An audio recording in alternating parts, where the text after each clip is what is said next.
All right. Welcome everybody. How you doing? Today is the 2nd of October 2025. My name is Beno and the community call me Uncle Beno. I want to believe everybody is having a fantastic time. How are you all doing? All right. We're going to talk about a couple of issues. This is actually an update from some of the events we covered in the past. Please grab your popcorn and be ready to join this conversation. All right.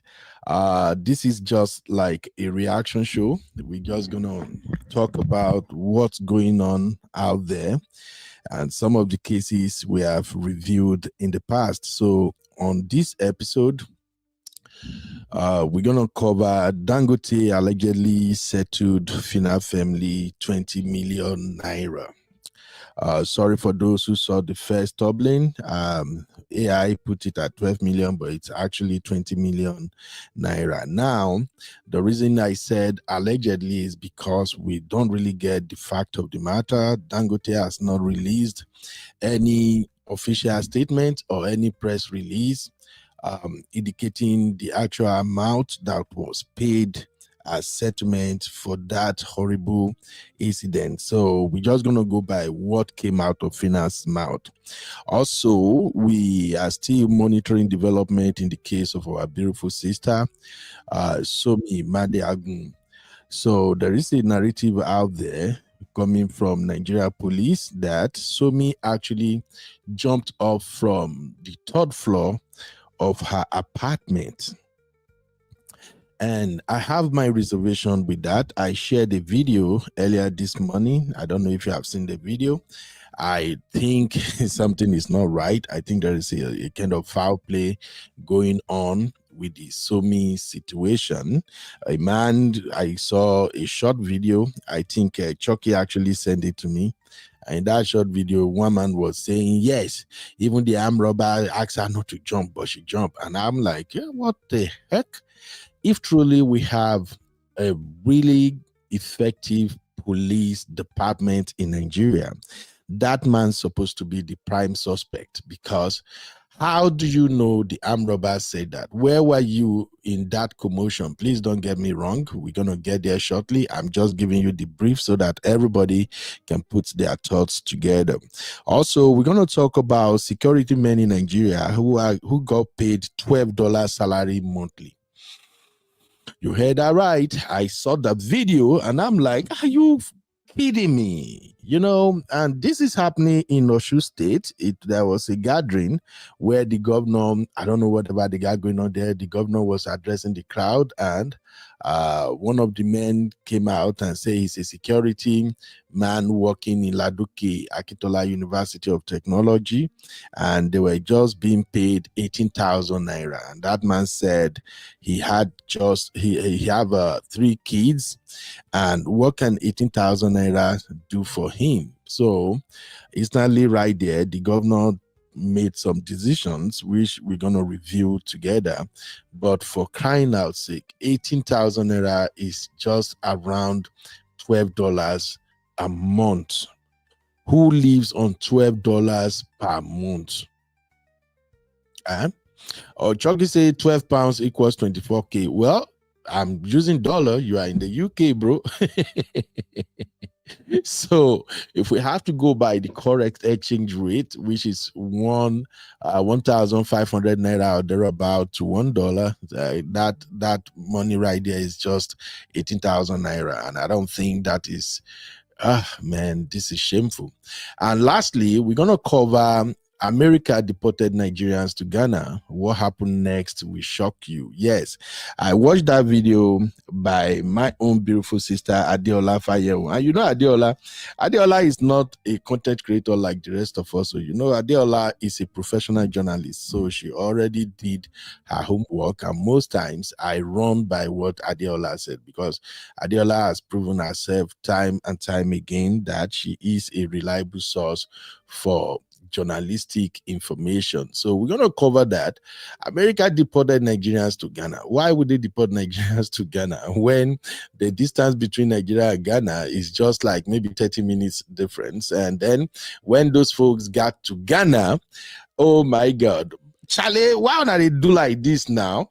When they got to Ghana, something else was going on, and Ghana in turn redeported the Nigerians to Togo. Man, sometimes it's so difficult as well as also laughable to be a Nigerian. I really don't know what's going on anyway. So these are the issues we're going to cover in this episode. I intentionally plan to run this show for 1 hour, 20 minutes, unless we have robust conversation ongoing and my girls are ready to hold on the fort. Well, if not so, I think I may have to stop the show at exactly 1 hour, 20 minutes. So you're welcome once again. I am your coconut head brother, Uncle Beno, and I do believe that we got our real fam in the building. Now, real fam, do me a favor, hit the like button. Now, depending on the channel you're watching from, I'm equally streaming this to Trends Reality. Right now, I'm doing some rearrangement and I'm beginning to restructure our popular channels. So I want to train the algorithm once more. So that's why I'm streaming to both channels simultaneously. So if you're on Trends Reality, you're welcome to the show. If you are on Uncle Beno, you are equally welcome. Now, whichever way or whichever platform you're watching from, I can always see your comments and engagement. Shout out to my real fam. First in the building today is our own Chucky. Product Chucky, the troublemaker. And then we got my beautiful sister D in the building. My own D, man, guys, you guys need to see D in real life. Oh, D na fine chico. Hey, this D fine. Eh? Oh my God. Well, D, I deserve. Make I know to advertise you. I don't want to make anybody distract you right now because I know God has already given you your own man. I don't want to make all these boys we get tiny jeans come begin to bother you. All right, my brother, comrade Luke, the politician in the building. What's up, Luke? How you doing? Chucky said this Godfather music at the beginning makes sense. Godfather, you be. I know be Godfather, I beg. I be Godson, Biko. We got Sister Yinkus in the building. Our lovely Sister Yinka. I don't know if you guys have visited Sister Yinka's channel lately. This auntie is dropping gems, man. And she's killing us with all these dresses. Oh my God. Sister Yinka, why you now? Make I speak able to you, my sister. Why you? When people say why you, they mean slowly. Take a easy, sister. Eba, kilo day. My Biba in the building. What's up, Biba? How is Canada? I know it's getting cold now. This is not the time I want to be friends with you guys in Canada. On our weather, no differently. I fair on our weather. All right, I got my baby in the building. Simbi, what's up, mommy? How you doing? All right, I'm going to continue to recognize the rest of the real fams as they join the show. Now, let's get this show started. Remember, this is a reaction show, so you are free to drop comments. You are free to come in the studio. You are free to give us some constructive angles and perspectives. Let's get this show started.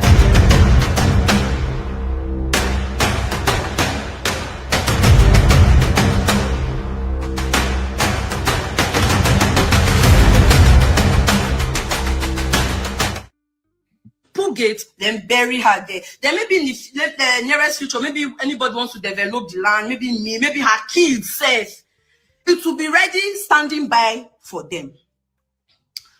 I don't know how they work out. Dangote sent 20 million. If you see me that day, I want mad. If you see me that day, I want mad. Because bro, if I calculate what my sister don't chop from baby class, so this Chipoli where she finished, so 20 million, what is the 20 million naira?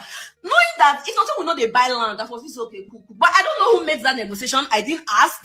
I don't know, because why will I be asking? I mean, they thought they could do it better now, right? So that's not even my problem. I wanted to be very angry about that, but I decided not to be angry because not be not them. Now you open your mouth, ask. Now, when I found out 20 million, I was so pissed. Removing my sister from the mortuary, I had to now pay hundreds of thousands. Yes, I paid. Before I paid, now somebody said do stubborn, because I was like, Dangote don't send money. We not send money from Dangote. We come out the girl. Dangote now started whining me that day. They sent my mother a chat. Those people, they chat my papa and mama say. That's why I'm angry. A letter, they sent my papa. Papa will not go school. Dangote, they said, Dangote, oh shoot, let me not rush down there. Let me not get them one boss said, because it can't be like some people, they take person for a food. Dangote, I don't do online ranting. I will say what I want to do. Now, go arrest me. Dangote, before they burn like 15 of your trailer, you go carry me. You get mad. You will carry me. Bro, I can't go turn terror, don't worry. Chinese police, because all of them, they are blind now, they're not seeing what's happening. Not until my sister died before that fucking stupid FRUCS posted a tweet, cloud fucking chasers. This is a fucking lawless country. I'm not sure people are ready for this, except you allow us do this, and don't try to do content with my family, because that's the thing, that's where we are going, because that's what I see people want to do. Moving forward, we brought my sister home. I can't reach house. I'm surprised how they spend money. Why? I mean, I didn't expect it. Why they spend money? I was so, because the money not go anywhere. So I'm not going to bank on that, because I mean, it's what they demanded. Now, fast forward to 1 week later. That was like on 15th. Okay, 15 is on 15th is the Monday of the Saturday, which is 13. I will bury her. Sense it, put it, then bury her there. Then maybe in the nearest future, maybe anybody wants. All right. I just want you guys to hear directly from the horse's mouth. That is Phyna right there.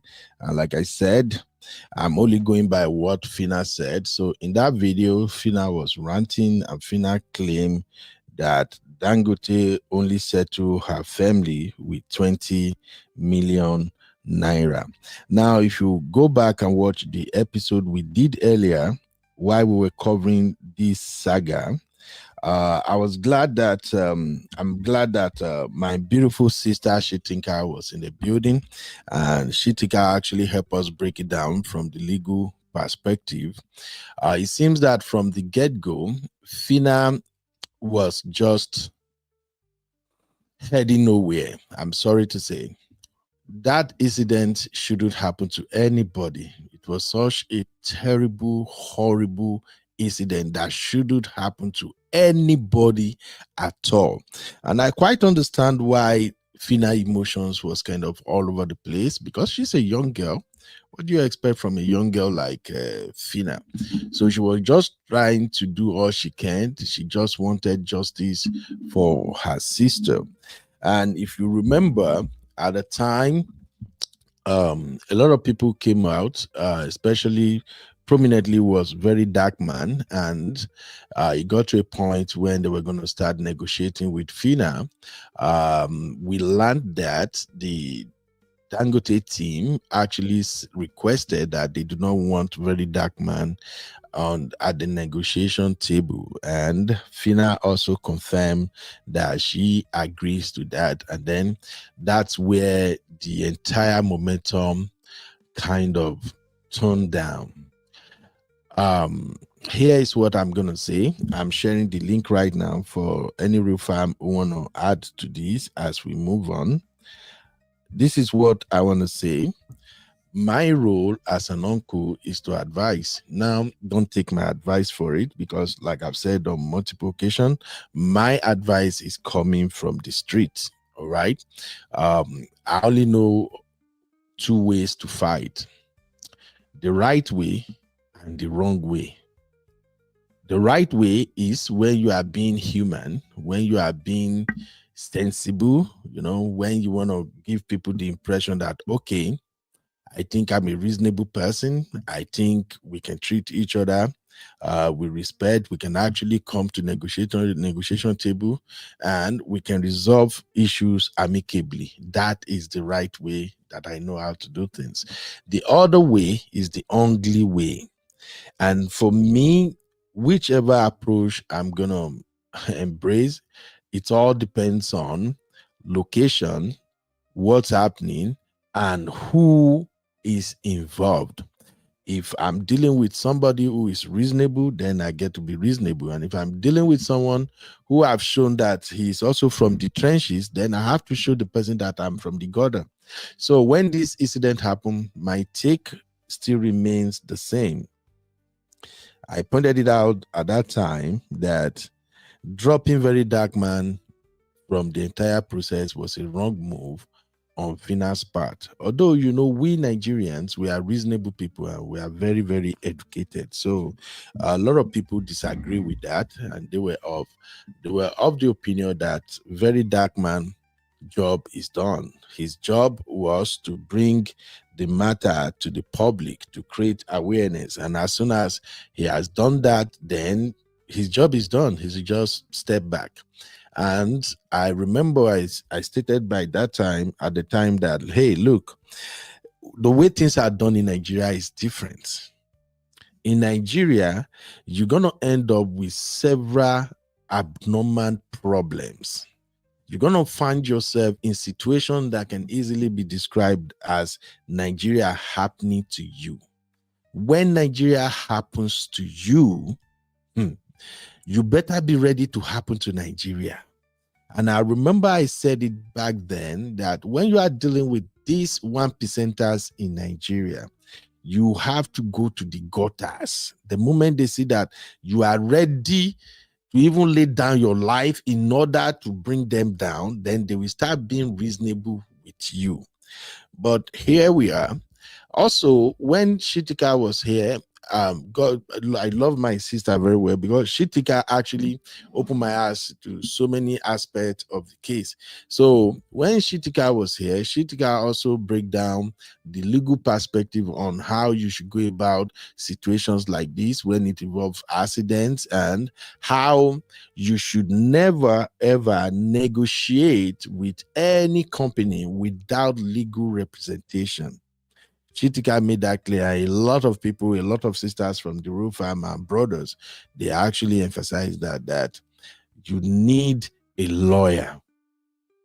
And then in the middle of that show, I kind of figured out that, the team Dangote, they have been playing Phyna from the get-go. Only Phyna don't realize it, that she's being played. Because guess what? When that picture surfaced online, where Dangote team and Phyna's family took picture, which included Phyna's dad, as well as the, can I say, boyfriend of the deceased, I say, hey, it be like say they don't sideline this girl. I say it's like they don't sideline this girl. They're already negotiating with the dad. And here is the thing. What do you expect a man who himself was dragging his own daughter about money? What do you expect him to do when they flash a couple of millions in front of him? So there you have it. Let me know what you think in the chat. I'm going to read your comments, everybody. So drop your take. I think this is a lost battle already. Phyna can rant from now till tomorrow. If the company have already reached an agreement with the dad, that's it. Because when it comes to legal aspect of the case, Phyna is way lower in the hierarchy of people the company will negotiate with. The sister is not officially married. She's not legally married. So that means the father still remains the legal guardian. So the father remains who they're going to speak with. And if the dad accepted 20 million naira settlement, I guess that's it. It's case closed. So anybody who want to go out and say they want to burn Dangote trailer or anything, my friend, you are going to rot in jail. If they have took the street approach, if Very Dark Man has been part of that shit from the get-go, that 20 million naira could have been somewhere around 200 million naira, because the disease got 2 children. Two little boy or little kids. I saw the boy. I think the boy just turned 6 years old now. So, what provision do they make for those children? So, all I can say is please learn. Let us learn from what is happening right in front of us. Thank you, ladies and gentlemen. Let me know your take about Phyna. Shout out to you, Uncle Emeka, our own Zaddy in the building. And I see my baby girl, Abby. What's up, Abby? How you doing? All right. Simbi, you want to say anything about the Phyna situation before I move on to the next one? Hello, Simbi. Okay, I think CB is not in the studio. Good Anyway, evening, sir. Good evening, yeah, Uncle Ben. Good yeah, I evening, was Real asking Fam. you, what's your own take about this final situation? Okay, Uncle Ben, I don't know why Phyna took this approach. I don't know why she's handling this case like this without proper legal representation. And there's something we usually say: when you want to catch a monkey, you have to behave like a monkey. I We I can't hear you really, very really well. Your don't. voice is kind of sounding low. Can you hear me now, sir? Okay, yeah, I can hear you. Okay, good evening, sir. So I was saying I don't understand why Phyna chose to handle this case like this. Like, it's a wrong move. That's my opinion, though. I feel like she just, I feel like she messed it all up with the ranting on social media without Yeah, a proper legal representation. She should have gone through the right, um, sorry, she should have done things the right way.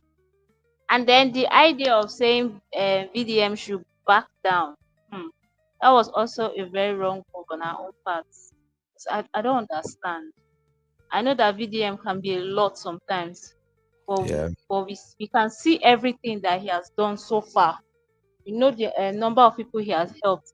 And her coming online to threaten Dangote would just make this worse.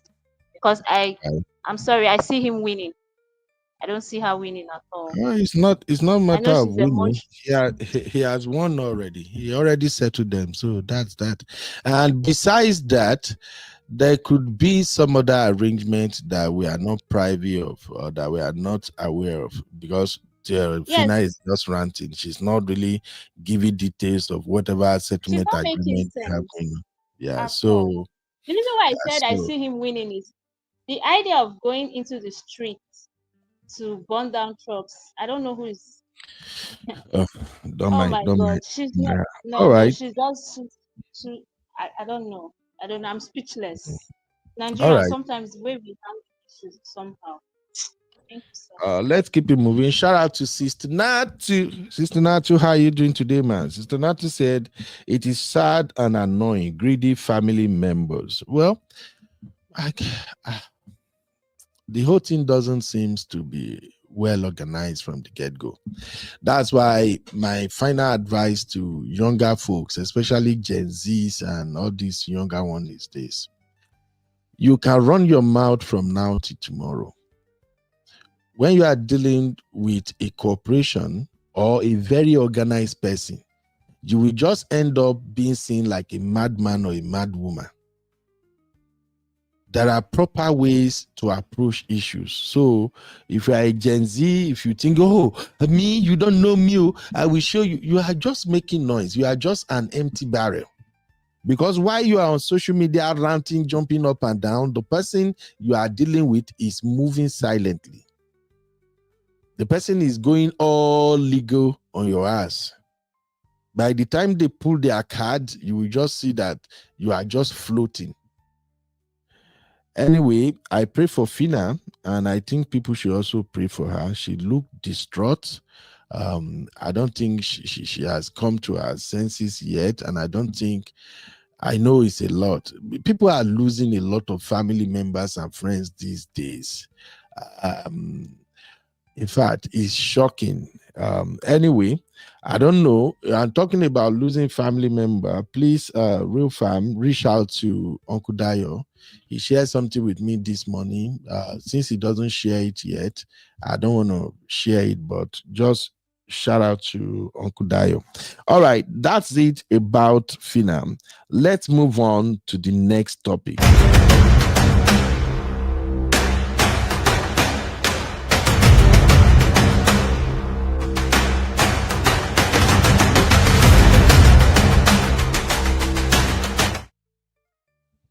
All right, you welcome back. You welcome back. I am. Let me show you the next video. This is about Somi. I remember when I have my girl here, Abby, on the very day we covered the Somi situation for the first time. Abby was giving us the indication that people are painting wrong narratives about this entire incident. At first, I couldn't grasp what she was actually describing, but then when I went back and watched the show, I now caught it. Like, how can this guy pass away? And the narrative on social media as well as major media houses is like she jumped off the fence. Like, hello, she jumped off the fence. Are you kidding me? Who jumped up the fence from 3 stories? So I get to see Oji interviewed the Nigeria Commissioner of Police in Abuja, and the Commissioner of Police was going with the same narrative, where he also claimed that Somi jumped from 3rd floor.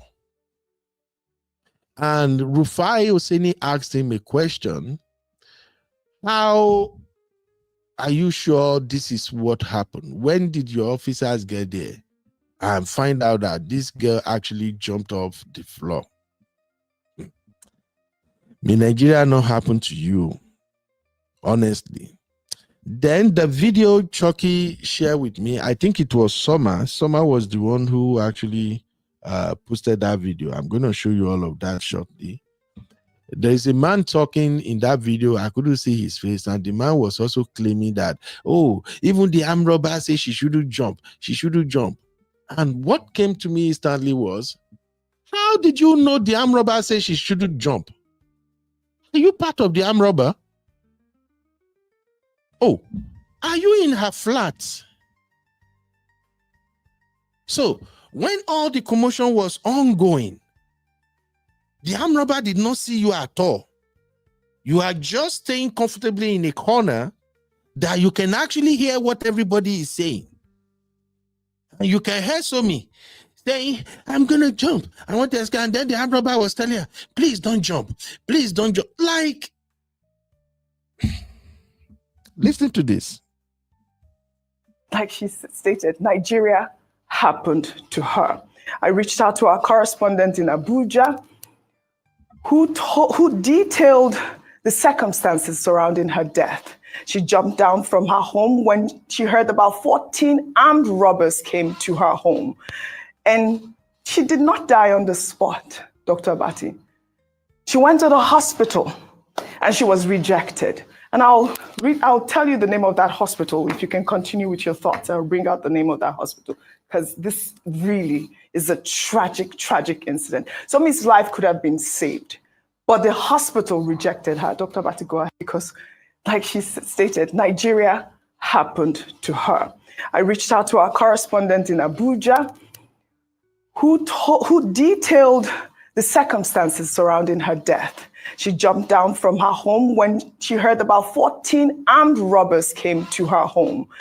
And she did not die on the spot, So, Dr. Abati. Let me play the video where the police commissioner actually said she jumped off. So this is the video I shared on this platform yesterday. Let me fast forward.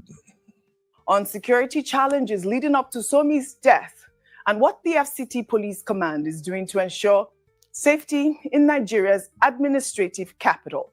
Good morning, sir, and thank you for joining us on the program this morning. Good morning, Oji. Happy Independence Day. Thank you. Happy Independence Day. While some people celebrate today, many are mourning. I'd like for you to help us understand the circumstances surrounding Somi's death. Can you provide more details about the circumstances of the armed robbery that led to Somi's death? What can you tell us about the preliminary investigations conducted so far? Also, has the command identified any suspects or persons of interest at this stage? Are there any leads being pursued? Thank you so much. Let me start this way. FCT Command, once again, commiserate with the family of Somi. Arise News family, entire Nigerians that are reasonably touched with this ugly incident. It was indeed a sad one, very disturbing indeed. Regarding the circumstances surrounding the incident, to set the record straight, some Udnon, armed robbers specifically, gained access into unique apartments where Somi lives. Welcome, a twin 3-story, welcome, 18-flat apartment around the Girishiri end of Katampe under Mabushi divisional area. At this point in time, 2 guards were on duty, security men. These are private guard. And one of them, who had the courage to challenge, sustained a gunshot. Under this condition, you know the panic that will have resulted from this kind of environment. Somi actually occupied an apartment on the topmost floor of the building. And out of the fear, she jumped down from that 3rd story, the top floor. The consequences is what we have seen. It's so sad, so unfortunate. Well, have you At last, this rescue was ready to the command control room. Policemen moved to the scene. What they could see, the unconscious body of Somi on the floor. They picked her there and then and took her to my Tama General Hospital, where the doctor on duty try as much as possible to see whether they can resuscitate her using the CPR. It's unfortunate. He couldn't make it. And that was the story. But what are we doing at our hand here? We've set up a specific investigation team headed by the Deputy Commissioner of Police Investigation, with all the tactical components required to unravel the whole situation with a view to tracking down the culprit responsible for this dastardly act. The leads we are getting, we're already working on it. No stone will be left unturned to ensure that yes, so this story is different from the original one. Are tracked and brought to justice. Okay. And the result of the investigation will be made. Okay. If you want the full gist from the Nigerian police, you can watch the video I shared here on our platform, or you can go to Arise TV. Now, let me show you the other video. The man who claimed, oh, he has these very great ears. He knew exactly what the armed robber was telling Somi. Please listen attentively. You may not get this so fast. The video is not very long, but just listen to this. Jump. They were even begging the lady not to jump. I mean, the armed robbers. Hello guys and welcome back to my channel. When that lady jumped, they were even begging the lady not to jump. I mean the armed robbers. Hello guys and welcome back to When that lady jumped, they were even begging the lady not to jump. All right. Here is my question, real fam, because I'm beginning to become online detective now. Before this very moment, we were still kind of like asking, what is going on? How can she jump from the balcony? Was he shot? But when I heard this man claim the way he's talking right now, please tell me, maybe in my own ear, they hear different, you know. Is this man not sounding like he's right there with them? Exactly, Uncle Ben. That's exactly how it sounds. Like he's right there. You feel it, right? Just in a corner. Yes, it's like he's just in a corner observing everything going on. That is ridiculous. How will anyone be? Oh God, let me calm down. The man is sounding, he sounded like he's even defending the armed robber, like the armed robber is an angel. And it sounds as if he's like they're right, yes. You see what I'm saying? It sounds like he's blaming He's somebody. blaming her. Yes. You They do this all the time. Blame the victim. see, this is why I'm thinking this man should be the prime suspect.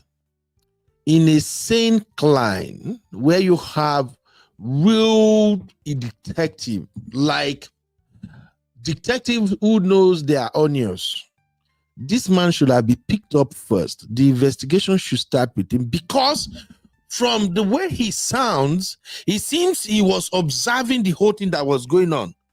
When the 14 to 15 and so armed robber besieged that building, it's like the man was just there. He saw everything, and he was listening when the armed robber was telling me, please don't jump. Hey, now Rob, we just want to rob you. No jump. And then she jumped. Exactly, insinuating as if robbery is a normal thing, like it's a norm. All right. It's All right. sad, man. So, real fam, let's analyze this briefly. I'm sharing the link for those who may want to just add one or two things. If you are busy at work, don't worry. You can just drop your comments. We're gonna read it. So let's dive into this for a minute. Maybe I'm reading the whole thing wrong. So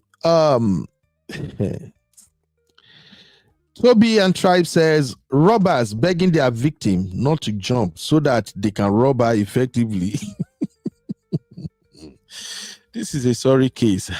Pardon me laughing. It sometimes when things happen in Nigeria and you begin to revisit the situation in your head, you see how laughable some of our nonsensical behaviors could come off. Thank you, Toby and Tribal. AJ said, was she depressed? What kind of fear will lead someone to jump from the third floor? My brother.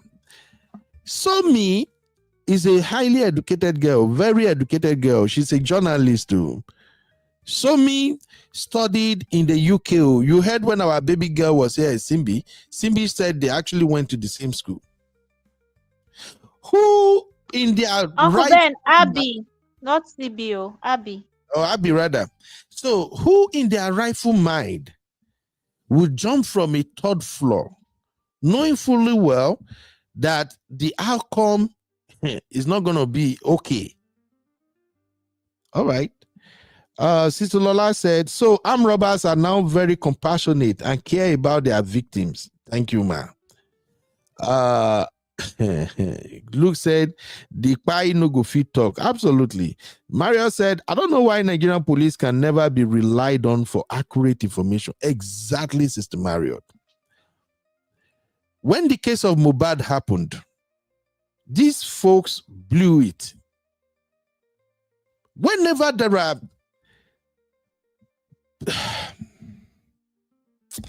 this is why sometimes you just have to stay away from Nigerian content, man. Ooh, Sister Natu say he's probably one of the armed robbers. I swear, Sister Natu. Any sensible police officer that knows what it is to investigate crime, they would have put that man in handcuffs. He should have been under interrogation for the past 24 hours now. Let me play the video again. Just listening to this man. I mean the armed robbers. Hello, guys. When that lady jumped, they were even begging the lady not to jump. I mean the armed robbers. When that lady jumped, they were even begging the lady not to jump. Now, if you look very well on the screen, let me zoom in. The third floor.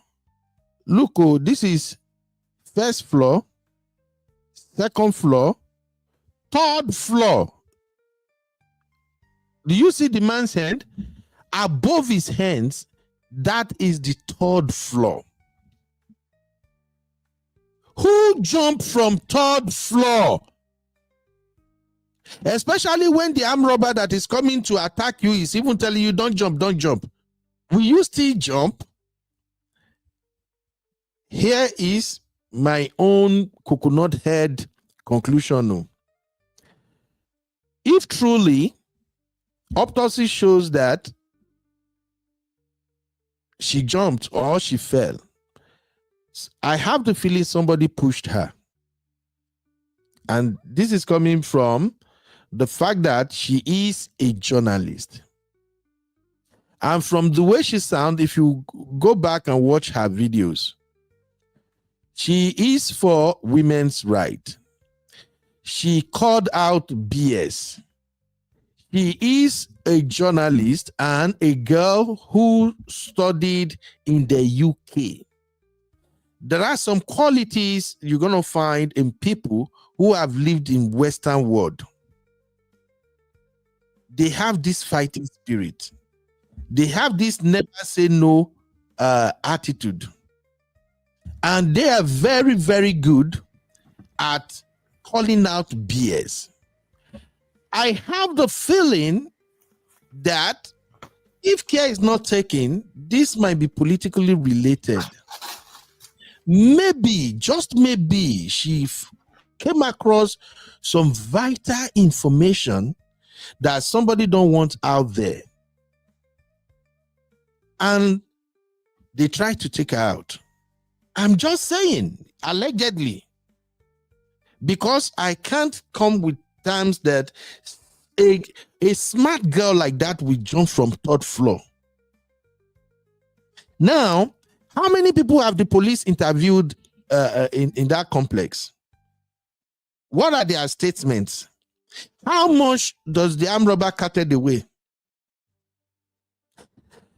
The police commissioner said, oh, when the incident like this happened, when they made a call, we route the call, we try to check GPS, see who is closer to the place. He made it sound like this is a suburb of Abuja. But those who live in Abuja, I haven't been to Abuja myself, those who lived in Abuja, they said that Katakpe is actually one of the popular areas in the city. And it's not just poor people's area. And we know that city centers are usually where you find a lot of police officers in Nigeria. So 14 to 15 armed robbers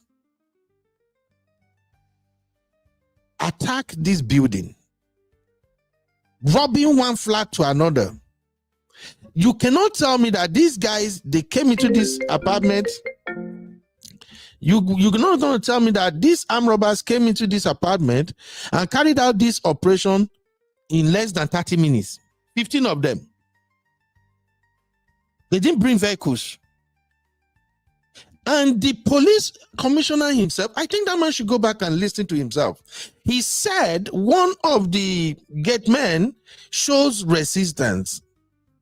That means it took a while before they first of all get rid of the thing. Is not adding up. Uncle Emeka, you're welcome, sir. Hello, Uncle Emeka, can you hear me, sir? Oh, Uncle Yes, Emeka is. I can hear you. Welcome, Uncle Emeka. How are you doing today, sir? I'm doing very well. Hello, real fam. Good evening, Zaddy. Welcome, sir. Hello, Rifan. Hey, look, I see you. I'll come to you shortly. Let me finish with Uncle Emeka first. Let's get Uncle Emeka's take. Uncle Emeka, I beg, this incident, how you see him, sir? Well, just like Abby said the other day, that a lot of things are being rushed. As far as this demise is concerned. I listened to the interview with the Commissioner of Police, and from my own personal observation, his facial and body language is, to me, very nonchalant. He just wants to come there and basically give a police statement defending, the police action that they took. There is no empathy or sympathy whatsoever in his body language. That's what I observed. In fact, I think he just wants to be there and then hope that they ask him question and time will run out. And as far as he's concerned, he has done his job. But, I don't know Abuja, I don't know that area. And they said it's a highbrow area. And if 16 tenants are living in that building, 16, up till today, maybe they have, maybe they have not. I don't think they've interrogated any of those tenants to actually, because at least even if they didn't come out, some kind of truth can come out from the people that live there, and then this guy from nowhere is, saying things on TV. Who is he? How did he get there? Like you said, he should be a person of interest. Even if he's innocent, but at least if he saw those, he should be leading the police in the investigation.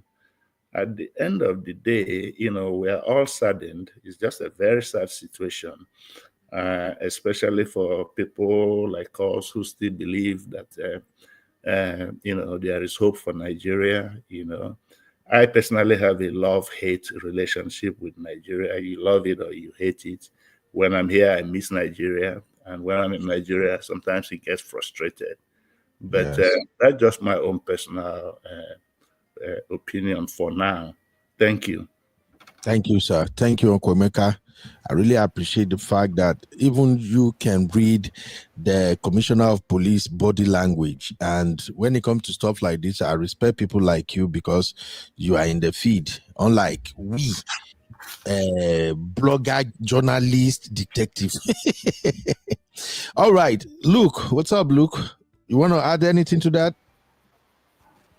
Ade Uncle Beno, you hear me? Yeah, I can hear you. Okay. First of all, this is a very sad one for that girl. May her soul rest in peace. And like I was saying yesterday in the comment section, I think this now political arm robbers. That's the truth. Nothing anybody won't tell me for this matter. This now political arm robbers. I was sing one song with that Idris song before. But arm robber come person, yes, he not kill you, not rape you. Just not take your money, not rape you. Just kill the person. Grape, please. That person not political arm robber. That's the truth. And to me, allegedly, I want to say they are trying to send a message to Arise News. That's me. Because Arise News has been on the neck of this APC government since Buhari entered. That's my own point of view. I'm trying to say they are sending a message to Arise News. Most of them they are throwing shades at APC governments, telling them what's wrong about the way they govern Nigeria. That's where I think this thing is coming from. This is a political arm robber. And also, I want to say this. I know most of you will not agree with me, but I've seen a situation where somebody jumped from a 2-story building to escape death. If eye of death meets person, that person can do anything, can escape from anywhere. But if that person jump, either I break leg or I do anything, not concern now. If I say he won't escape, eye of death, if eye of death person, that person can do anything. But I don't think I'm going to be by I don't think anybody can jump from a two-story building, a three-story building, and that person will die. So I believe an autopsy should be done in this girl's case. They should see or they should verify from other tenants this apartment to really see, to really ask them what really happened. How did this thing happen to this girl? And also this man here, the police should also question him, should look at him very, very well. I don't know who is covering his face there. I don't know who's covering his face because I feel that they are trying to cover him up, try to use their self to cover him up. That's my own take here, Uncle Beno. Thank you very much. Thank you, my brother. All right, Sisi, Sibi, can you read Sisi's comment? Shout out to you, Sisi. How you doing, my sister? Yes, sir. So Sisi is saying, I thought Abby already said she fell because the balcony rail was faulty. It seems to have been a tragic accident. It's not every day. Conspiracy theories. All right. This one from Sister Marriott. Okay, so Sister Marius is saying, we don't know any of that, UB. Let's not put 2 on 5. What's your reaction? Absolutely. Yeah, no, when my own theory is what both Sister Marriott and Sisi are reacting to. Well, I'm glad that Luke also have the same feelings. You see, there is a reason why we say, may Nigeria not happen to you. You get why we they say, may Nigeria not happen to you. Can you please try to do this research on your own? Go and check the real investigative journalists in Nigeria. All the journalists that usually take the path of truth, they stay their mind, they do their due diligence, they unravel conspiracies and all of that. They usually died mysteriously. They died under mysterious circumstances. No, they don't ever have conclusive investigation on the cause of their being pied. This video that surfaced with this man claiming he had the armed robber telling, don't jump, don't jump, don't jump. That is it for me. That's just it for me. May the soul of the beautiful lady rest in peace. May God console her family.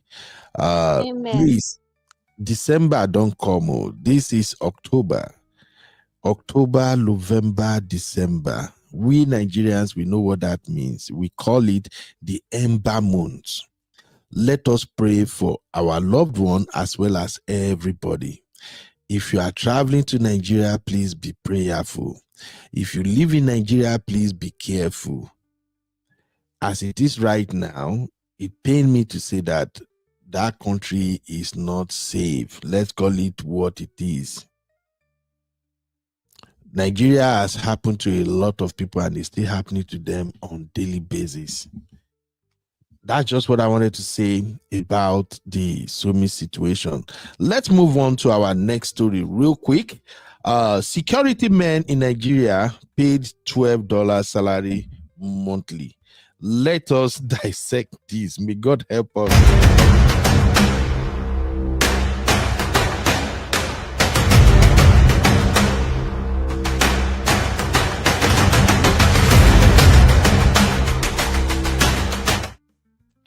Now, the video I'm about to show you, this man expresses himself, I think, in Yoruba language, I guess, but I will interpret. So, according to Linda Ikeji's blog, Governor Seyi Makinde increased salary of security guards at Lautech Hospital from 18,800 to 80,000 naira after one of them had the courage to complain at a public forum. Lockdown on the security guards at the Lautech Hospital in Oyo State recently after the governor, Seyi Makinde, ordered an upward review of their salary from 18,800 to 80,000 naira. The governor had visited the hospital on September 30th for an interactive session when one of the security guards found courage to speak about their meager salary. The security guard said himself and other security guards are suffering as they are not permanent staff of the institution and are not getting the benefits they are meant to get. We are suffering. I have a family with 3 children. Please help us. He cried out. The governor listened to him and went on to ask how much they earn as salary. 18,800. The guard responded. A top official of the hospital rose up and informed the governor that they are not staff of the hospital. The official stated that the security of the hospital was outsourced to a company and that 27,000 naira is being paid per security officer provided. Immediately, the governor ordered that all 67 security guards be converted to ad hoc workers and be paid 80,000 naira monthly, beginning from October 1st. He ordered that the hospital immediately terminate the contract with the security firm. Now, that is the story right there. For me not to sound like maybe I'm making it up, listen. Ọjọ́ kìíní oṣù kẹfà 2021 a gbé plákáàdì kan dání a dẹ̀ fi hàn yín wípé kẹjọ kẹràn wá lọ́wọ́ gbogbo àwọn èèyàn bí wọ́n ṣe wà staff ni wọ́n àwa ti wà ń bì kí Ọ̀túnba Adébáyọ̀ Àlàkálà kó tó di pé iṣẹ́ bì ó parí bó ni àwa náà fẹ́ fi ìrètí wa sí lọ́jọ́ ọ̀la a kì í ṣe staff ọmọ ìpínlẹ̀ Ọ̀yọ́ ni wọ́n ẹ̀jọ̀ ẹ̀ gbà wá we are suffering. Please and please, I have family with 3 children. Only mo fẹ́ lọ, ọjọ́ orí dẹ̀ ń dàgbà sí lójoojúmọ́ ni kò wálẹ̀ ẹjọ́ ẹ ṣàánú fún wa Excellency. Èló ni salary tẹ́ ń gbà right now? 18,800 naira lówó wa jẹ́. Your Excellency, we are actually not staff of the teaching hospital. The security of this hospital is outsourced from beginning. So it's given to a company who recruits whosoever he wants. But calculation will for our company. It's based on 27,000 naira per head. It's based on 27,000 naira per head. I can solve the problem right away. I say, can we convert in 67 years directly? Gẹ́gẹ́ bí ad hoc workers, and you will get 80,000 naira every month. All right.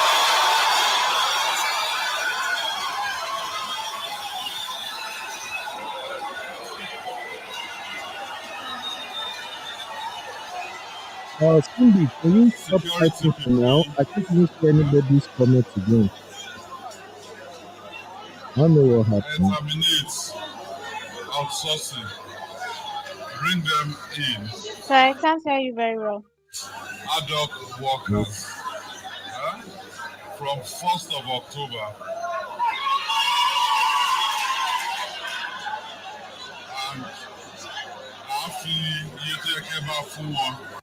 And anyway, you can watch the rest of the video. I will share it in our backstage.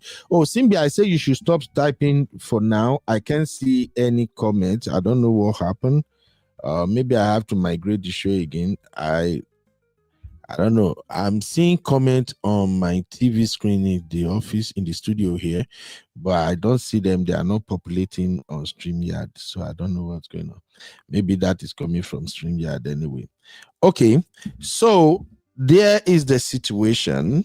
The governor increased the salary to 80,000 naira. But what actually caught my attention is this. And this is what I've been saying all along when we talk about Nigeria problem and how we can bring about changes. If this man has not had the courage to come forward and speak his mind that they are suffering, maybe the governor would never have heard of it. And this is the reason why I said in Nigeria, a lot of things that are happening, those in authority, they are not aware at times. I think I said it one time, it almost led to argument on this platform. Look, these governors and president and senators, as whatever we call them, they are more focused on how they want to enrich themselves.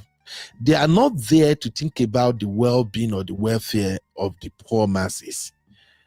They are thinking about the next international meeting they want to have, the next loan they want to process, the next what's this thing they give them every month, the next disbursement. Is it look the politician now, this money when they give them every month, whether they call them for Nigeria allocation, right? They are thinking about the next allocation. They don't, poor Nigerians don't fathom in their day-to-day reasoning. Yes, allocation. You feel me now? So if this man had not had the courage to speak up, they will still remain with that 18,000 naira, 800 naira, or whatever they are paying them. That is one. Two, we are talking about security in Nigeria. How do you pay your security? $12 a month. And you want him to secure the property as well as every other gadget you have in that hospital? Make it make sense. We've had story of people, even private individuals in Nigeria, that are being unalived by their own security men. We've had stories of drivers kidnapping their own boss. Story plenty. But let me ask you, from the private individual, you have this money. That is why you can hire driver, hire security man, hire everybody. And you are paying them 30,000, 18,000 for somebody that you want to go to bed and feel relaxed to. Somebody you actually put your safety in his hands. You pay him 18,000, 30,000. I don't know if anybody is understanding where I'm coming from. Oh, one thing I've learned as an HR person is that if you want your staff to deliver, always pay them more than they deserve. If you want your staff to be passionate about the job you give them, pay them more than they deserve. How can you pay somebody with 3 children 80,000 naira? Do you expect this man to now see armed robber coming to rob that hospital and he will say, let me stay between the patient and a bullet? I'm just maybe let me go to my panelists. Maybe I know the reason I'm well. Maybe Uncle Emeka, please let me start with you, sir. You are our elder in the house. Please, sir, help me make this situation make sense. In a country where we are shouting insecurity every day, how can somebody be paid $12 a month? Please, Uncle Emeka. Yeah, Uncle Ben, Brother Ben. You see, the part of the... Call me Ben, sir. Call me Ben. No, they call me Uncle Ben. Just call me Ben.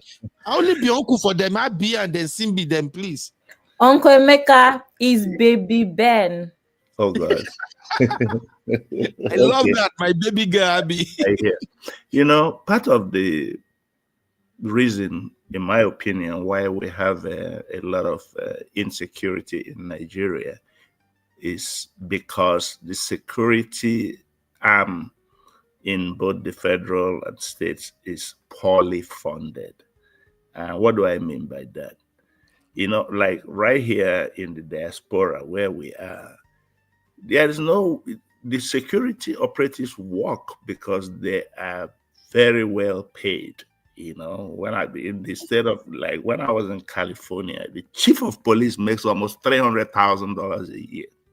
The average policeman makes $100,000 a year. How can you bribe that person? You can't, because he's well taken care of. And if we transfer that same, to me, the security in Nigeria will never improve until the security operatives and agencies are very well taken care of. That is the main reason why there is insecurity in Nigeria. And that is why they take bribe, because they will tell you how much are they making in a month. Even the so-called 70,000 a month minimum wage is a joke. 70,000, how much is a bag of gari? How much is a bag of rice? How much is a tuber of yam? And for those of us that don't live there, sometimes I wonder, how do these people survive? But I don't know. So this is a very difficult question to ask. Unfortunately, maybe people like Luke, who lives in Nigeria, they can tell us how the average masses survive. Then how do the security, because even the security operatives are part of the general masses. It's a big problem, and I don't know how and when this can be effectively tackled. Thank you. Thank you, sir. This is madness. Like you rightly said now, if the chief of police staff is being paid $300,000 a year in America, do you know the people who earn up to $300,000 in a year here? You got to be one of the top shots in your medical career or in IT, or maybe you are a big shot in legal practitioner. For you to make 300 grand, that's what police chief is being paid. Many other officers, they are well taken care of too. Now in Nigeria, we keep talking about insecurity. That's why I will always bring this thing back to Bola Ahmed Tinubu is the president, as well as all these governors. Make I just let it go. These people want to root me. Abi, let me have your take real quick about this situation here. This minimum wage of $12,000 a month, $12 a month. Uncle Ben, I don't understand this thing, and my hope is that the younger generation would do better with paying domestic staff. Growing up, they did not play with domestic staff in my house. In fact, we were equal, including the children. In the house, if the house help can do certain things, you two should be able to do certain things. The rules are very simple. And like you said, people are in situations where their drivers are the ones that are setting up their kidnap. Domestic staff, imagine domestic staff that is close to your food, close to your children. You're not looking after them, and everything is not even money, right? Because even when we talk about having money or having domestic staff, because if how much are these people being paid to begin with? Someone's salary could be 1 million naira. You have domestic staff. How much can you spare to pay all your domestic staff? But I don't even think it's just about money. Yes, the money matters, but I think the issue I have most of the time that I have noticed is, especially those that have to get this staff from agencies. The agencies set the price anyway. So that's on the agency. But it's even little things, Uncle Ben, like respect, little things like even food. The number of times I've seen arguments about how you're paying someone's salary so they shouldn't eat. Come on. This even happens in CB. I'm sure you've seen this with like weddings as well. Wedding vendors. So because you came to do my hair and my makeup for my wedding, you don't deserve to eat because I paid you for hair and makeup. Mm-hmm. And I remember my mom used to say this thing. My mom, all of the parties that we did in our house, my mom always said, please, can we remember people's drivers and house helps? Because most of the time, Uncle Ben, drivers will come to an event venue from, let's say, reception, 2 p.m. They'll be there until night. You don't factor them into food. They'll be in the car. I remember every time my mom would say, please, can you guys remember catering services for domestic staff? Because they will sit in their car. Make sure you get takeaway bowls so that food can be given to them. Drinks can be given to them. It's something my mom always hammered on every time we had an event. When I was planning my wedding as well, she mentioned that as well, that you guys, let's factor in these things, just little things like that. Yep. Care about their family, care about their well-being, care about them being unwell. And most especially, another thing that really, really annoys me is They don't ever have time off. A man that has 3 children wanting to work Monday to Sunday. Mm-hmm. You don't even think you should get Sunday off? So you want him to drive you and your family to church. He and his family don't go to church. So It's crazy. It's crazy. money. It's just the general idea that these people are beneath you, so they should not be treated well. It's crazy. It's crazy. Thank you, my dear. Please, here is my take as your coconut head uncle, and for whoever want to listen. Take care of your domestic staff. Not even your domestic staff, self. If you ever hire staff to work for you in any capacity, use this simple strategy. If you know your staff normal salary, the pay scale is supposed to be, let's say, $2,000 a month. Go 2 steps further, make it 2,200. I'm telling you, as an HR person right now, although Sisi may not agree with me because Sisi, their own hand na akagom, you know, those with the corporate. But I'm telling you, as a Nigerian HR person right now, pay your staff something to make them see the human side of you. Pay your staff in a way that they will decide to protect you, that they won't see you as an enemy. Pay your staff so that your staff will see you as, oh, my boss cares. You can have millions upon millions. If you don't treat your staff well, your staff will see what will hurt you and they won't care. Also, watch how you talk to your staff. The problem we are having in Nigeria, like someone said 2 days ago, even we, the masses, we are part of the bigger problem. The way we treat each other, individuals, is terrible. The example Abby made right now, I can testify to that. I've been doing photography and videography now for 11 years. I can tell you some of the parties that I would took my boys, we will go and cover, and they will not make any provision for us to eat. That is why sometimes when I'm hired to cover an event, the moment I ask you what's the venue and you tell me the venue and I quickly know that this is Oyinbo venue, they are serving the food, I will tell you instantly, I hope you add me and my boys' food to whatever they are going to serve. Because in case you don't know, some people will have wedding in all these fancy big hotels. They are actually not paying for the holo. They are paying for the food. Make I just bust some people bubble now. They can come out tomorrow and tell you, oh, did you know I pay 40,000 for that? Nah, lie you. They don't pay 40,000 shishi. They pay for plates of food. They will count the number of guests. They will give some of them condition. If your guest is not up to 300, you can't use, because they will do the multiplication. One plate of food can go as high as maybe $60 per plate. So whenever people hire me and my team, especially our people, our Niger people, now them worst. I've covered party where when it's time to eat, my guys are hungry. We don't cover events since makeup, get it ready, we go to church, we come back, we go to photo shoot, we do everything until we get to reception. And the place where they carry us go, no restaurant around. When it's time to eat, they no serve my boys.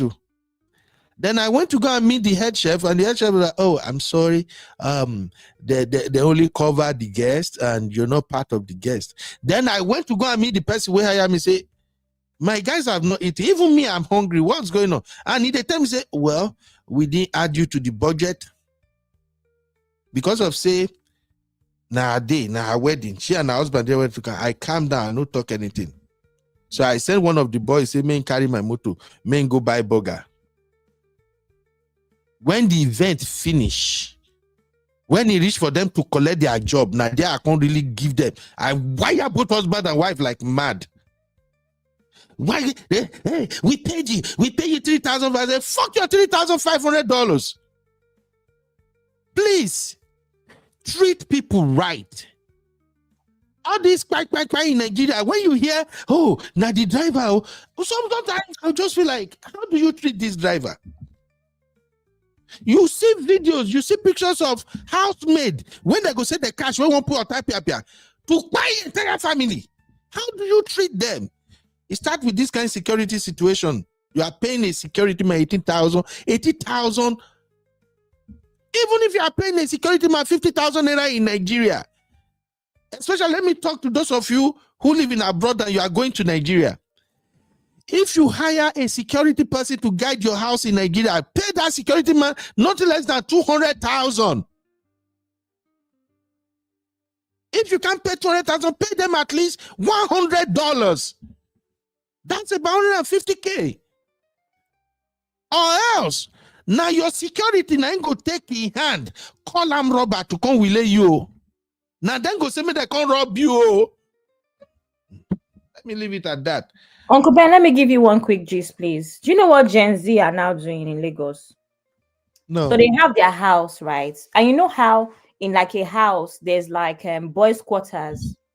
And normally these estate agents in Lagos, they also rent out the boys' quarters as separate whatever. Do you know that Gen Z now, because they are going to the club Monday to Sunday, they now rent the boys' quarters for their drivers, just so that the drivers can be at their beck and call. They don't want them to go home, so they can be watching them, so that if you want them at 8 a.m., they're there. If they come back home at 1 a.m., there's no reason for them to come back late the next day. So they can always be available. That's what Gen Z now do. They spend the extra money to rent boys' quarters for them, just so they can always be under their nose. Imagine. See? Imagine that. Anyway, Sister Yinkus, I don't know what is happening to my StreamYard. I can't highlight comment. I don't know if Simbi can do it from our end. Oh, I'm highlighting it already. Okay.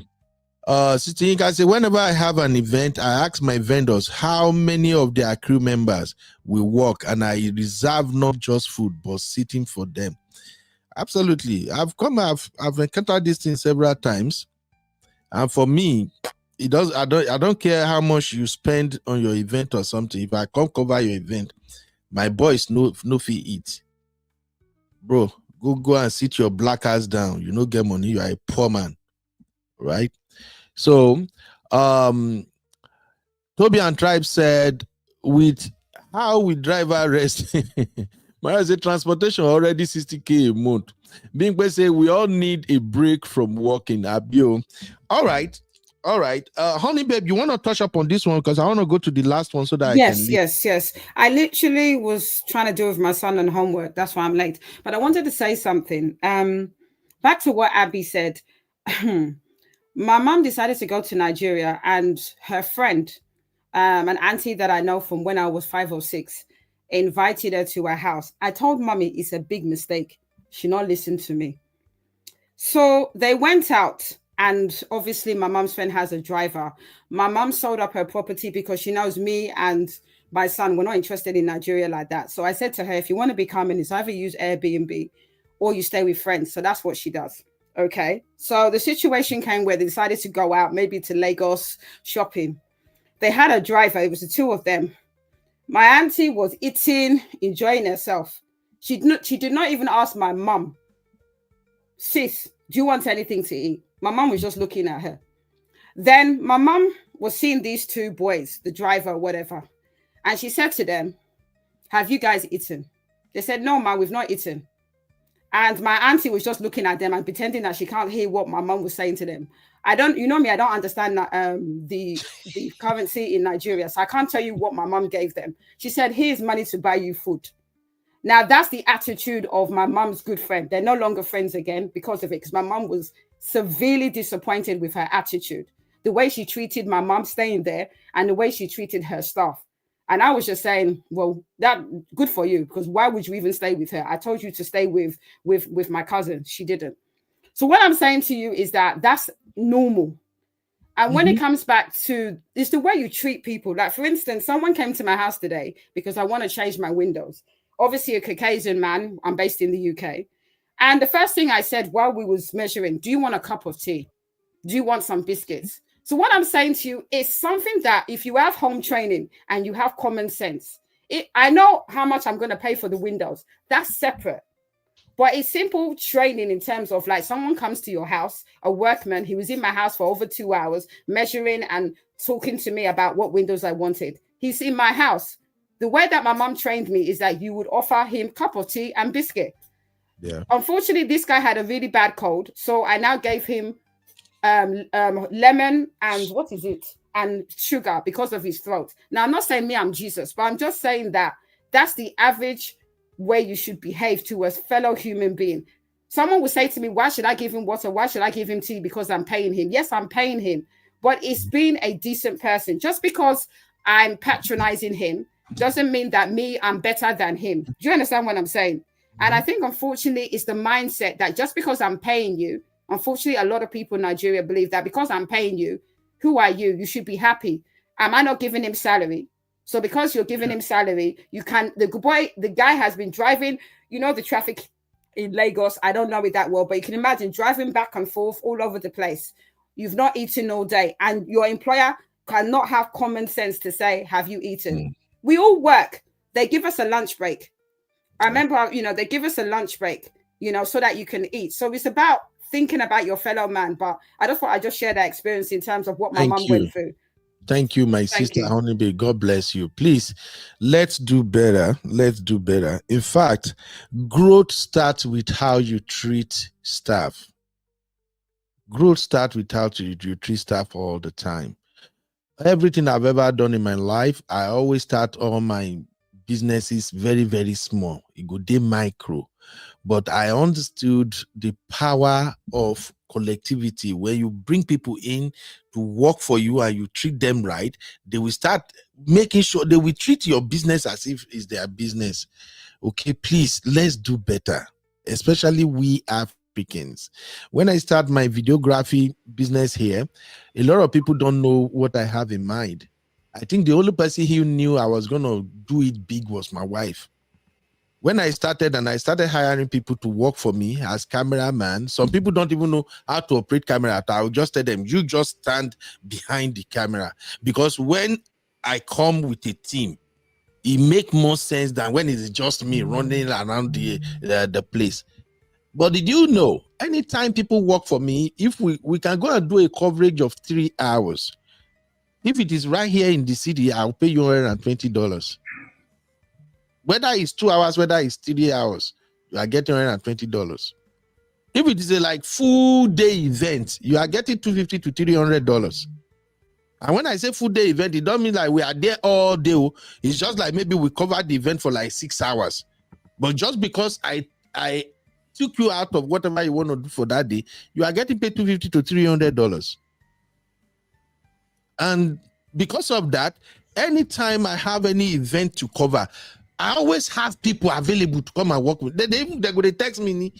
Since I started saying, hey guys, I'm retiring from this thing now, all this driving, I'm getting tired, I'm retiring. They have been bothering me. Even at times, some will even tell me, say, Uncle Ben, please, just get the job. We will go and do the job. That's what I'm doing mostly now. When they give me job now, I just call some of those guys who have trained, some of them train themselves. I just say, okay, can you do this job? But here's the thing, this is how I do my own work, or you have to treat my client like that. So please treat people right. You will grow. You will be protected. It's not fair. The salary they are paying people in Nigeria, no be salary. These people are wicked. You will pay a whole family man. You pay even 100K goes nowhere. It does. Well, now when they live for Nigeria, maybe they work for Nashao. Because I don't know. I don't know what I can do with 100K. Ruben, can I chime in here? Go ahead, sir. Okay.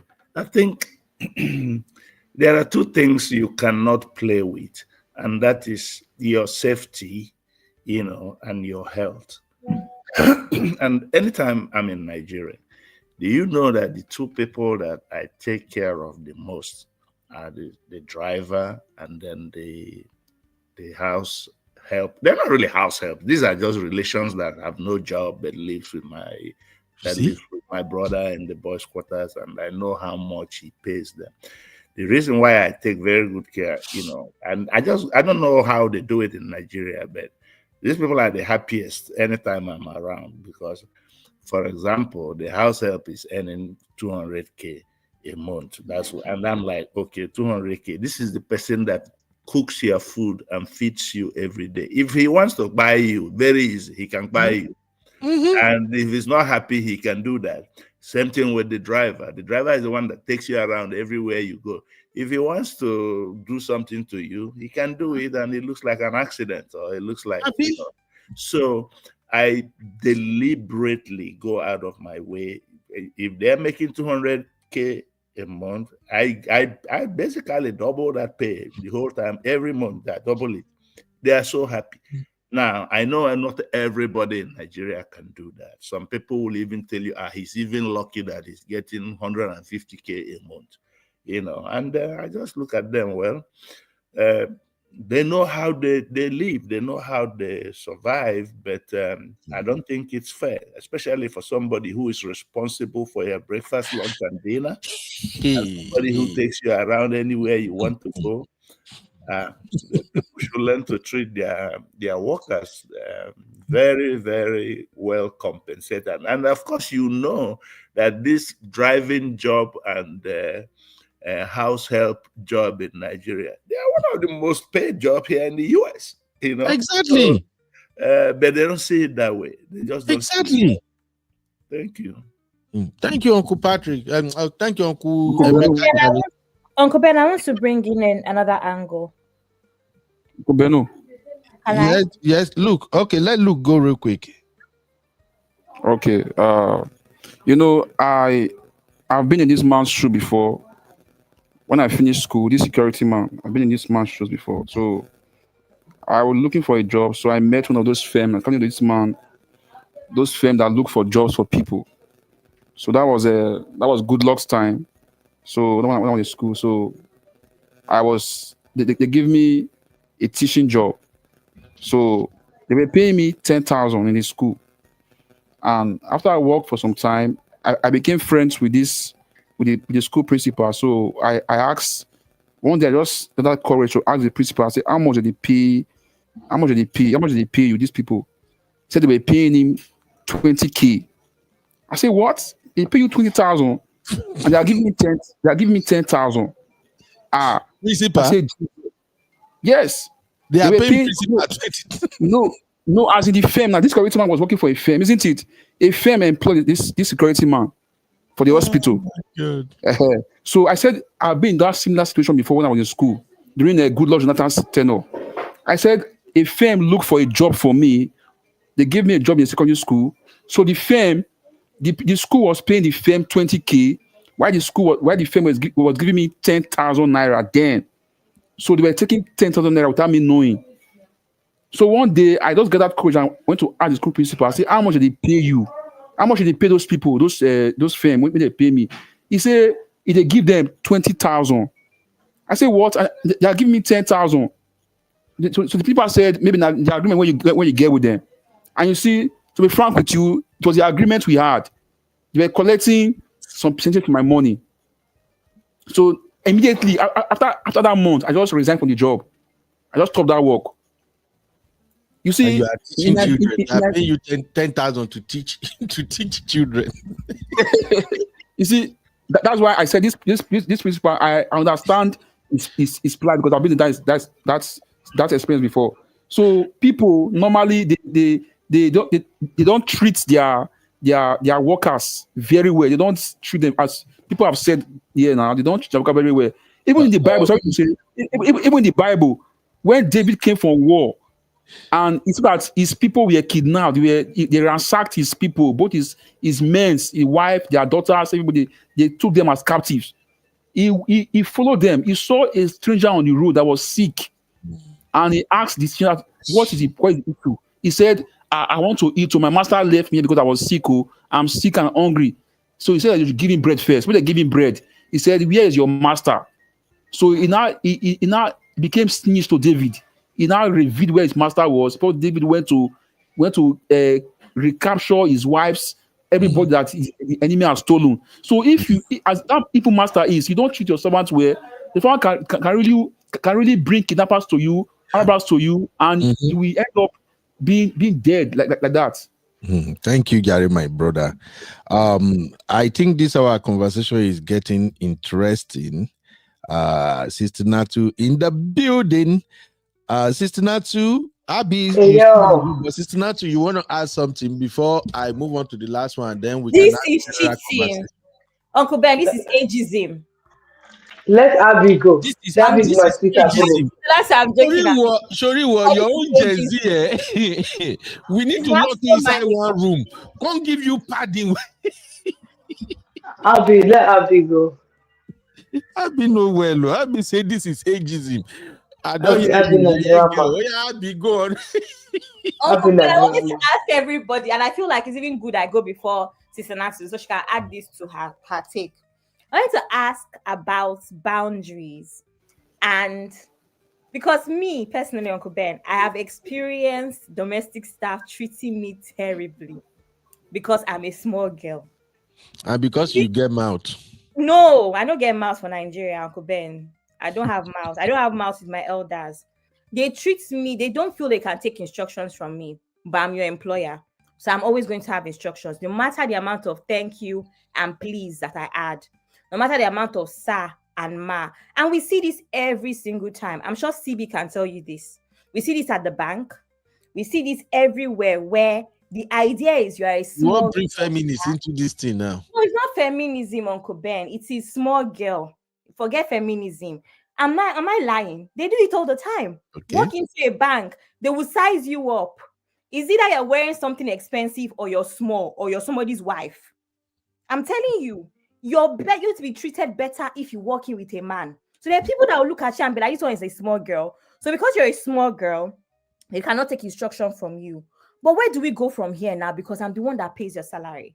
And now that I have staff, I remember that my dad, I wanted to go by Miss Abby, right? With my dad drew my ear, say, that ma that they are calling you, you better leave it like that. I'm not even saying. A couple years ago, my ex told me the same thing. I told our housekeeper and our driver that, please, I don't like being called ma. It sounds very weird. This was my first time being a big girl that had domestic staff that wasn't my parents' domestic staff. My parents' domestic staff is uncle and auntie, so it's what it is. But this was my first time having my own domestic staff. And unfortunately, I did not like the feeling of being called ma. And my ex told me, no, they have to call you ma. I know they are older than us, but they have to call you ma. Uncle Ben, boundaries is very important because regardless, they are going to treat you terribly because you're a small girl. A couple live streams ago, I said this thing that I was watching something where, and one of the girls is a podcast. One of the girls is my friend because we went to secondary school together. And her driver told her he's not taking her to where she wants to go because she's tired and she's been out all day. To the point where he drove her back home and parked the car. Do you know that this man till today did not apologize to her, but he has apologized to her dad, has apologized to her brother and all of the men that spoke to him about it. That is how a lot of domestic staff are set up. So, but that has nothing to do with you paying them well. That is Uncle Ben, I'm the one that brought up the angle of paying is not enough. How you treat them is more important than paying. Because okay. If we want to put it, get it there. A driver can tell you that he deserves 1 million naira. Yes. He can tell you he deserves 1 million naira. So paying is never going to be enough because how much do you earn for you to be paying them what you really think they are worth? If you wanted to do the math properly, how much? Yes, $12 might be ridiculous, but some people will still think that $100 is still too small. That's why I said that when it comes to paying, it just depends, right? But you have to also treat them well. But I'm also saying that we need to bring into the conversation the boundaries where treating them well is concerned, where respect is concerned, because any little thing, it just seems as though they can actually turn against you as well, just because they can. It's not always. Everybody knows that when it comes to domestic staff and artisans, they can be very, very terrible people as well in Nigeria, Uncle Ben. Everybody knows. Yeah, you are absolutely right. That is why for me, I'm not a big fan of domestic staff. The only staff I'm a fan of is maybe a driver. Honestly speaking, I'm not a big fan of having a domestic staff living in my house or something. If you want to get somebody to come clean up the house, let them come clean up the house and leave. Yeah. Even drive myself. Sir? I just wanted to ask Abby a question, if you don't mind. Could it be that the domestic staff in your family are also like kind of extended relation. Because if they are, trust me, even though that they're domestic staff, they're still gonna be treating you like nobody this I be where would they when they're No, born. Uncle Becca, my own family, like my own house with my parents, the domestic staff we grew up with, we didn't have any issues with them. I did not have to deal with them like that. The instruction I was given is that's my auntie, that's my uncle. You call them auntie this, you call them auntie this. And obviously, when I grew up as well, my dad was in the military. So we had a lot of military staff as well, like orderlies and driver were all military. So it was not even, it was a military kind of setup. I'm talking about now that I've grown up and have my own domestic staff that are from agencies and all. And even generally, I find that my whole life in Nigeria, I find that this is something that I go through where unfortunately I'm in position where, yes, I'm a young girl in comparison to a lot of these people, but I'm in positions where I have to give instructions. What do you want me to do about it? And I pride myself in being extremely kind to people. It is one thing that I pride myself in. So you cannot say it's a kindness issue. You cannot say it's an issue of me not extending myself even when I shouldn't for them. You cannot say it's an issue of politeness or me not being polite. But I think it's just this idea of I'm also quite small in stature as well. There's always this thing about how this small girl go to give us instruction. And you know what is crazy is Uncle Ben. I know Sister Nasu, for instance, is aware that I have a factory, and I've gone to the point where I'm no longer talking to a lot of these men, the men directly. I now have my mom's younger brother have to talk to them because I realized that they cannot understand the weight of what I want them to do except a man is talking to them. You're talking about feminism, but the reality from a woman's standpoint. Abby, I think you and we need to have a one-on-one talk about that. Frankly speaking, staff can sense your energy, right? And I'm telling you, as somebody who have been hiring staff, I think since 2010, there has never been any time I don't have staff. Even right now here in the US, I have grown men with family, 2 working for me right now in this US. Staff can sense your energy. Sometimes it doesn't matter whether you are a man or a woman. How you phrase your words, Uncle Ben, conduct yourself. Uncle Ben, That's no, not Abby, hold on, Abby, hold on. Uncle Ben, I get what you're saying. There are some people that are just rude. Period. There are some people that are just ingrate. No matter what you do for them, it's not okay. They just feel like they're entitled to certain things just because they are doing. Sister Natu. No, I understand what you're saying. I'm just trying to explain to you what Abby is saying. So I've worked with people that are just like ingrates, automatically ingrates. With everything they are getting, they are ingrates. And there's some people that they don't have good attitude, they don't have good manners, they don't know how to behave in public, they don't know how to behave in corporate organization, they don't know who their boss is, they don't even understand that this is the person that is signing your salary, your paycheck. They just feel like they can talk to somebody anyhow just because they don't just have respect. There are people that are like that. I worked in the bank in Nigeria before I came to the States. I'm telling you, there are people that are like that. There are people that sometimes I get them lunch like once or twice a week. There's one that one day I forgot what even happened. He cleaned my table and chewed something. And I buy stuff for Ola more than any of my other person else. And I'm very kind to him because they clean and I think the salary was like around 10,000 that time. But Ola stood head up and cursed me out that day. And I'm not even a rude person naturally. Everybody in the bank was just looking. They say, Ola, Nanatu, you say, so what? I say,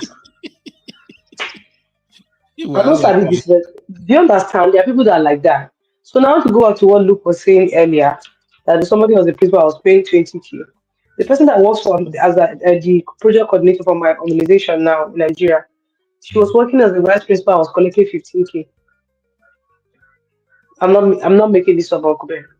The lady that makes one of the ladies that order cakes from is her sister. And so when I hired this lady, now she works for me. She gets a salary every month, even if we work or we don't work. Last month, she only had to deal with one patient. She still collect her full salary. But the thing that I like about the girl is that, and she works remote because we don't have a physical office yet, and most of the stores are at my parents' house. But the thing, I'm just trying to make an example. But because she knows where she's coming from, you move from 15K a month to 60K a month. And then sometimes you still get some small perks. from me. If you have to go to do this, do that, I provide transportation. And anytime we have outreach, you collect 100% bonus of your salary. Do you understand? This girl, even if we are not working, she'll call and say, Madam, I want to take permission. I want to travel. She knows that there's nothing that month. Just in case you might need me, please, I need your approval. Me, I don't say, patient, what are we doing this month? She say, nothing, ma, but I'm just saying, just in case. I say, patient, go. Do you understand? Those are the kind of people that you want to work with. That's what I'm saying. Somebody was there before her, and that person was family. The person didn't know how to differentiate between corporate and personal relationship. And she had to go. I had to let her go. I just can't do it. The person that is a doctor for the organization, the chief medical outreach person, is my cousin. I have never seen anybody that knows how to switch from personal to corporate this thing in 2 seconds. We might be listening about family now. The moment I just mentioned Nash, this guy will just switch and go professional. Say we can't do this, ma. This is how you're supposed to do it. Medically, you're supposed to do this. I say, okay, sir. So how do we do this? He say, so he's saying sir, I'm saying he's saying ma, I'm saying sir too. And I'm older than him with almost like I think 6 or 7 years, but still, you understand what I'm saying? So there's some people that even if you are trying to help them, they become so entitled and they feel like the day that you don't do, they don't want to hear that you did not do. The day that you did not do this one, they don't want to hear. They just feel like there are some things that even if you don't do, maybe because oversight, they will carry and beef you. This thing happened, madam, no do this thing for us. But it was an oversight. You understand? Yeah. So in this all of this thing, there are people that are just ungrateful and there are people that are automatically rude. I don't know what we do about them. Absolutely.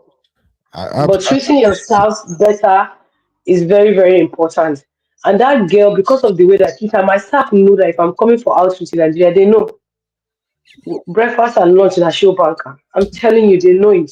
Even though we don't pay them, we just give them stipends. But they know I don't play with food because everybody must benefit before they go work well. I don't play with food. But this girl that I brought now, just because of the way I'm treating her, sometimes if we are spending money on something that we don't need, she'll tell me outright to, Madam, this thing I say we should buy, we don't need it. Too. I'll say, she say, yes, ask Dr. Kaf. Dr. Kaf, do we need it? They say, no, actually, you can do. Now, she they help me cut cost safe.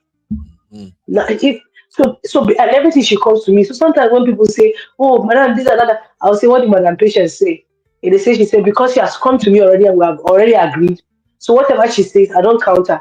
If she comes out later, if I don't agree, I'm like, patient, we should have done this. She say, "Okay, ma." Guess what? It will not repeat itself tomorrow. So we have some good ones, but not all. But some of them, Hausa people say, "I know what they're." If you know Hausa. I feel you. I feel you, Sister Natu. Thank you for all that. I'm not trying to downplay what Abby is saying, and I'm not saying these things are not happening. But I just think that sometimes I think not all women knows how to carry themselves when they're in a position of power and authority. I don't know if you guys get what I mean. Not No, all Uncle Ben, some men just don't like them. Some Uncle Ben, some men don't just like being ruled by a woman. That's number one. So women have inferiority complex. So take that from. Maybe we should do a session on this thing and it can help a lot of women here. Yes. Do you know that? Do you know that anytime I'm in charge of any project that involves 5 to 10 people, I usually appoint women to be the supervisor. Why? Thank you. The reason is that women, there are some ladies that understand their role and how to execute it. When you have men working under you, you see that boundary I be mentioned is priority number one. Taking firm decision is another thing. And as a woman, let me just throw this out there, maybe it can help you. If you find yourself in a situation where you have staff working for you, and it seems like because they are men, they are not taking you serious, you have to fire at least 2 or 3 of them. I'm not joking. You have to, you don't want them. When you want them, hey, if you do this, well, I think I might let you go. You have to behave this way. As a woman, you are already bringing yourself down. From the moment you notice one just do anyhow like this, you are the boss. You fire him instantly. Don't back there. Your intention for firing him is to send direct message to the rest of the staff. So maybe we can have another show on that. The way women move is different from the way men move. As I did like this, the moment you give me a female supervisor, all my alerts don't they on. I know they mess around them. If you give me man supervisor, forget. I feel argue with herself. So it all depends on how you carry yourself. You have to know that this is a job. I have to be professional. And I don't have to show any sign of pettiness. Because that's something that gets to men. The way you walk, the way you move, the way they are looking at all of that. But the moment they say that this one, no, now business-minded person, straight to business, everybody will behave. In fact, once you are around, the whole place will be running smoothly. So for me, sometimes when I have project where involve people, I put woman in charge, and then I will tell the woman what I want from her, what I want her to do. You are not going there to smile with anybody. Uncle Ben, let me be very, very serious with you. Uncle Beno. I have to go anyway. Like most situations, like I always tell you, Uncle Ben, you're judging things from your own lens as a Nigerian man that is level-headed and has good intentions and all. That's not the majority of them. We tell you this every single show, Uncle Ben. Majority of Nigerian men living in Nigeria are tyrants. I agree. It from us. And most especially, unfortunately, we work in a system where professionalism is not enough. There's a lot of sentiment. It is what it is. You cannot run away from it. I'm 28. My family has had a family business for as long as I can remember. There's always going to be sentiment. That's how the Nigerian system is messed up in that. I feel you, my dear. You're right. When I don't real fam, it be like say our topic makes sense. I'm already like 27 minutes past my time, so I may have to leave the studio so that real fam, you guys, we handle the moderation. Then I will join you back. But this is a very good topic. Let me just cover the last segment, and then we can revisit the entire show all over again. All right, so just pardon me a minute here. Yeah, I see all the comment here. Sister Mario say no, the only thing that saves you is looking older and being married. I've seen it behind their back. Behind their back, they will say na small pikino problems. But I don't think you guys get what I'm saying anyway. As a woman, you got to be firm. It's the same thing with even in relationship. Anything you don't want to tolerate, you handle that BS instantly. Now, what did the correct Nigerian people head mostly be that? If Nigerians have this, they can get away with some things, they will just try to get away with it. I'm coming, please. I'm coming. Sister Inga say, it got to a point that I give no second chances. First show of disrespect, I let you go. But it's unfortunate and I don't like it. Sister Yika, it is what it is. So me, business not business. So I ain't playing with nobody. If you don't pull your weight, you gone. You show sign of disrespect, you are gone. Now me hire you. That's the sense everybody should have. Now me hire you. Now me they pay you so far month end. The contract where we get, they get your money. Not come my work, can't say I be Niger is supposed to. I know they consider shit. You do your part or you get the fuck out. That's just me. So most of the women that I've met, that I've worked with, they are just like that. They're no freaky send you. One silly mistake like this, you gonna be that. I worked somewhere one time. The lady almost fired me. Why? She called me to come to her office. That she need to see me in the next 30 minutes. It took me almost 2 hours to go to that office. I even forget she said she wants to see myself. By the time I finally made it to the office, she said the time she don't put she put a sticker there. The time where she called me, she put on there. As I enter the office like this, she write the time where I enter. She gave me warning. You do this one more time, you gone. And a private job. So since then, I stand at a lot. You don't sugarcoat. We Nigerians are the one way we say, even as women. Now you go say, oh, Riba Babolaji is disrespecting me, and he has 3 kids. If I chase him away now, they will say I'm wicked. You don't need all that. He disrespects you, you fire his butt instantly there. Everybody will stand, will sit tight. The next time your driver driving, you come inside like this. You go see all of them, they don't do what they have to do. But when you come and you're like, I don't like this here, you're supposed to put it there. Hey. Oh my, what? Why Yahweh go giddy? That's why, I don't know, for me, some Nigerian women and some African women that have encountered that are in position of management or something, you don't mess with them. Oh. They with one fry here, they're not focusing you at all. So one of my first job here, my nurse supervisor, that time I was doing a PNA, it won't be like care job. My nurse supervisor, my wife, now one of her bridesmaids for her wedding. That is how close they are. One time we go do one restraint, I do mistake. Now instantly there, now she they put finger for my eye, say, Mr. Ben, I don't tolerate this on my shift. You got to do better. I don't like that. And that I just come from Nigeria. I was looking at her, hey, Modaro, you my wife friend. I reach out, I tell my wife, I say, your friend vex me today. If you see the way this woman talk to me, and me where I never work under people before like that. My wife tells you, you are even lucky. She's supposed to write you off. Look at her. What are you saying? Because that's what my wife will do. I want Bini to want the coconut. She told me straight off. He said, oh, she even warned you. She's supposed to write you up. I'm like, what do you mean she write me up? Your friend, me? How can my wife? But it's not like that. It's a corporate environment. So I'm sorry that you ladies are going through all of this, but please, you got to be firm. You got to be wicked. There is nothing like a good woman when it comes to say, you already know the people you want to deal with, they will disrespect you. Then why do you have to respect them? In Kotama, Boni Street in Abbey, you need to come street, Wasi Street. Anyway, let me cover this final one real quick, and then I will leave the studio for you guys. Thank you.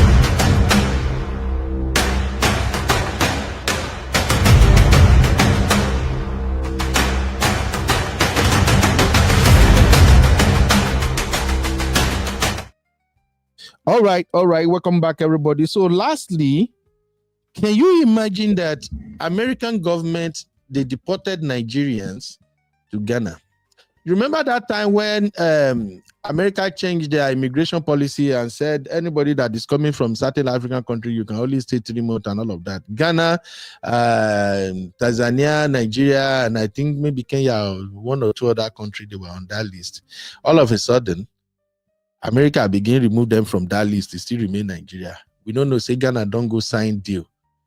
Ghana don't sign deal with America that they will accept deportation, undocumented immigrants, where they deport, they will accept them. The story long, but Adeola did a show on it. It was so funny. I laughed. I am listening to it. The bottom line is that Ghana claimed Ghana is now trying to spin it. They claim, oh, we are just trying to be the big brothers of our African brothers. So any African that America want to deport that the country don't want to accept, they should bring them to Ghana. And as a result of that, and so America carry some Nigerians, they deport them, go Ghana. As they carry them, reach Ghana, Ghana go put them for, say American jail. If you do American jail, you be like boss, better food, everything where you need day. The way they go put them for Ghana. They don't suffer tire, so they come begin to complain, say, oh no, when you guys say America should deport us, you say you're gonna put us in a hotel. I think the wahala too much. So when Ghanaians come to say the wahala want too much, now Ghana come they say, okay, we know what to do, we're gonna take you guys to hotel. So they bring vehicle, the Nigerians, they enter the motor. Now so that they say that they go hotel. Before they know, the Ghanaian government dump them in Togo.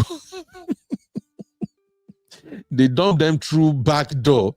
So they are now in Togo suffering and all of that. So, but what I just want to draw out of that is that please, coming abroad is not a do or die. If abroad no work for you, go back to Nigeria. Go back to your country. The knowledge you gathered in abroad can actually turn your life around when you go back. And that is why I keep preaching that please don't burn bridges. When you leave the shores of Africa, you go to this Western world, don't start creating enemy back home. And when you are in this Western world, no take all hand chop. Always save. Make sure you have a bank account back in your home country. The day you have $50, $100, $1,000, keep it in those bank accounts. I've said this before and I'll continue to say it. As I'm speaking with you right now, I am an American citizen, but I am not a fool. Anything can happen at any time. Nothing can be permanent forever. A lot of people that have experienced shege ever since Donald Trump came into power, they never thought it's going to happen to them. So you and I, we are not immune. Don't burn bridges. If you travel to a country you know favor you, always feel free to go back home. Stop worrying and disturbing yourself about, oh, what will people think? They will say, I went, I came back with nothing. It doesn't matter. It doesn't matter. You can be in Nigeria, you still don't have shit. You can have the whole world abroad. One thing may go wrong and you lose every goddamn thing. I say this all the time. If you live in this part of the world, oh, I have houses, I have 3 cars, I have that one, I got that business. My brother, just thank God if they are still functioning. Just one bad move can ruin the whole thing for you. That's why people get into bankruptcy easily here in abroad. There is nothing wrong with that. Don't ever be too ashamed to go back to your country. Deportation is not the end of life. Deportation simply means that they say they no longer want you in the country. Count yourself lucky that you have another country you can go back to. These are some of the things our Black American brothers and sisters are talking about.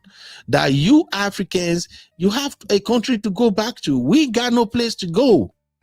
So if my Uncle Trump said, hell no, you are criminal, we need you back to your country, go back to your country. So that is it. Adiola make a video about it. This is just a brief from it. And then Abby and Simbi, they are still here. You guys can take over the moderation in case if we want to touch up on the whole 4th topic. But listening to Diola. Okay. The US has lifted its visa restriction on Ghanaians. So what? Okay, now I know this July, as you guys will remember, America changed its non-immigrant visa policy for Nigeria, Ghana, Cameroon, and Ethiopia, reducing the duration of visa validity for citizens to 3 months. Single entry.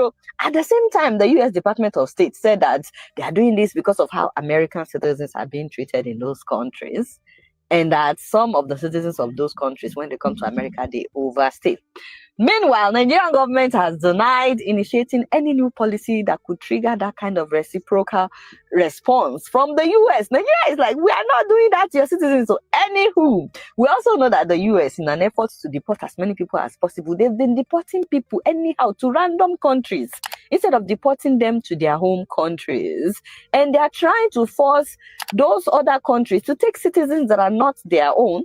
Remember what happened in April when the U.S. revoked visas for all Sudanese people in America, and they stopped issuing new visas because America deported a man that is from Congo to South Sudan, and South Sudan said, this one is not our citizen now, take him back. America now said, oh, if you will not take him, we will revoke all your visas. And they did. They revoked the people's visas. Anyhow, if you did not know, they tried that with Nigeria as well. And Ghana, Rwanda, Uganda, many countries in Africa. In the case of Nigeria, America decided to send citizens of Venezuela in America, many of them prisoners in America who are originally from Venezuela, to Nigeria. And Nigeria was like, hell no, why would you send us Venezuelans? Nigeria was like, send them to their country now. Our Minister of Foreign Affairs literally said that Nigeria will not bow to pressure from the Trump administration to accept Venezuelan deportees or third country prisoners from the US. The man said that we already have 230 million people. We have enough problem. Why are you trying to bully us to take people that are not from our country? Send them to their country if you want to deport them. Meanwhile, after all that, you guys remember that America invited 5 presidents from Africa. They did not invite Nigeria, Ghana, Kenya, or South African president or Ethiopian president.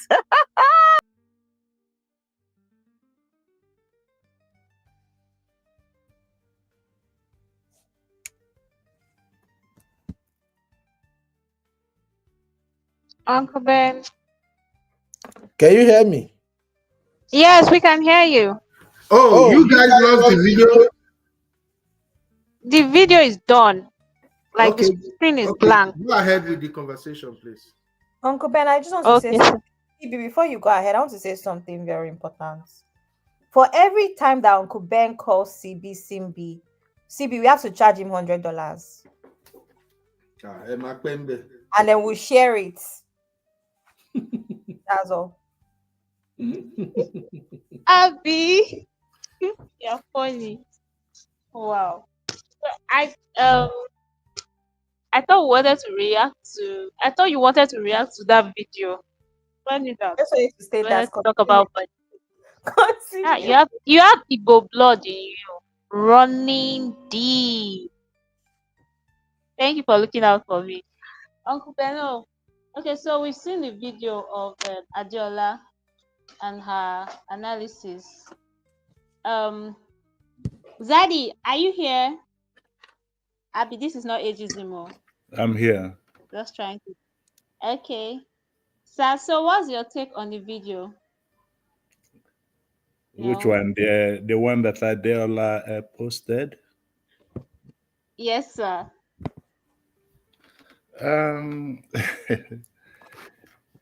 I really don't. I don't know how Nigerians who are being deported from here.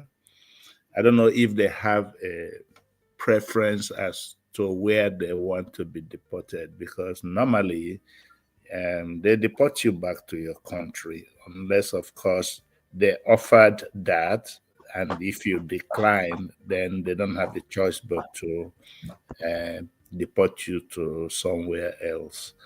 And if somebody, unless you have something that you think is going to affect you in Nigeria, let's say they deport you to Ghana, I think you have to start thinking of a way to go back to your own country, But of course, some of these people will probably say, well, either way, Ghana is better than Nigeria. They will rather suffer in Ghana and start all over in Ghana based on maybe stability and security, But the thing you have to ask yourself is this, 99.9% of people that have been deported from the US here, not just only Africans, just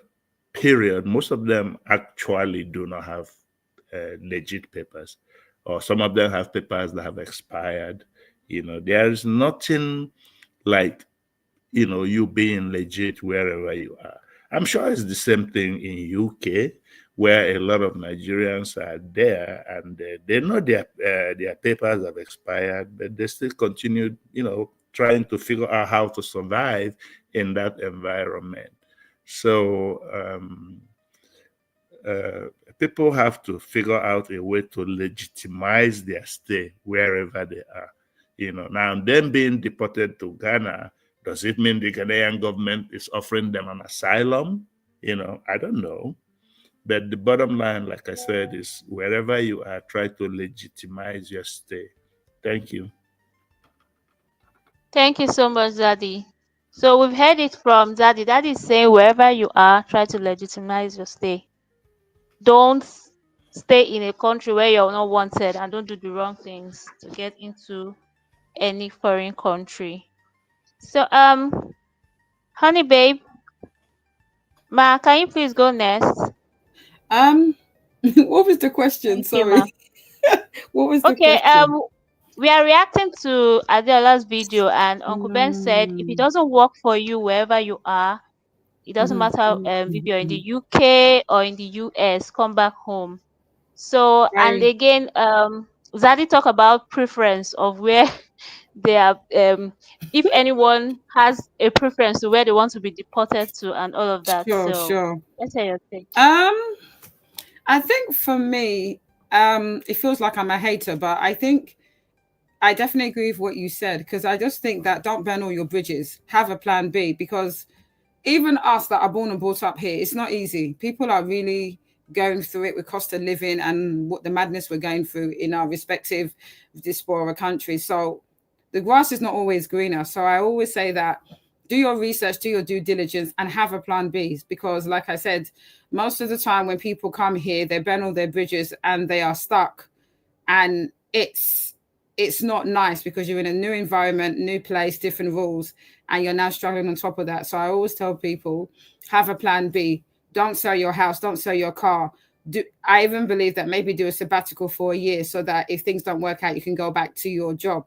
So, and in terms of if you have overstayed and you've been deported, you have who are you to decide where you're going to get shipped to? You shouldn't have been illegal in the first place. So I have no sympathy for anybody that is illegal because my take is that you shouldn't be legal. You should do it properly. And if you are, they have the right to ship you wherever they want to ship you. That's it. Thank you, Simbi. Oh, thank you so much, for your take. Sibi, please let me just add something to that, Sibi. You Go know, ahead, Zaddy. this question of legitimizing your status when you are in a foreign country, and let me tell you, I know people who have lived here for almost 30 years and they cannot go back home because they don't have papers. The original papers they came with has expired. I, I know at least about 10 people that they cannot leave this country. And if they ever get in trouble with the law, they will be deported because they don't have paper. They are working though, they're working, but all the jobs are underground jobs. There are a lot of them. Thank you.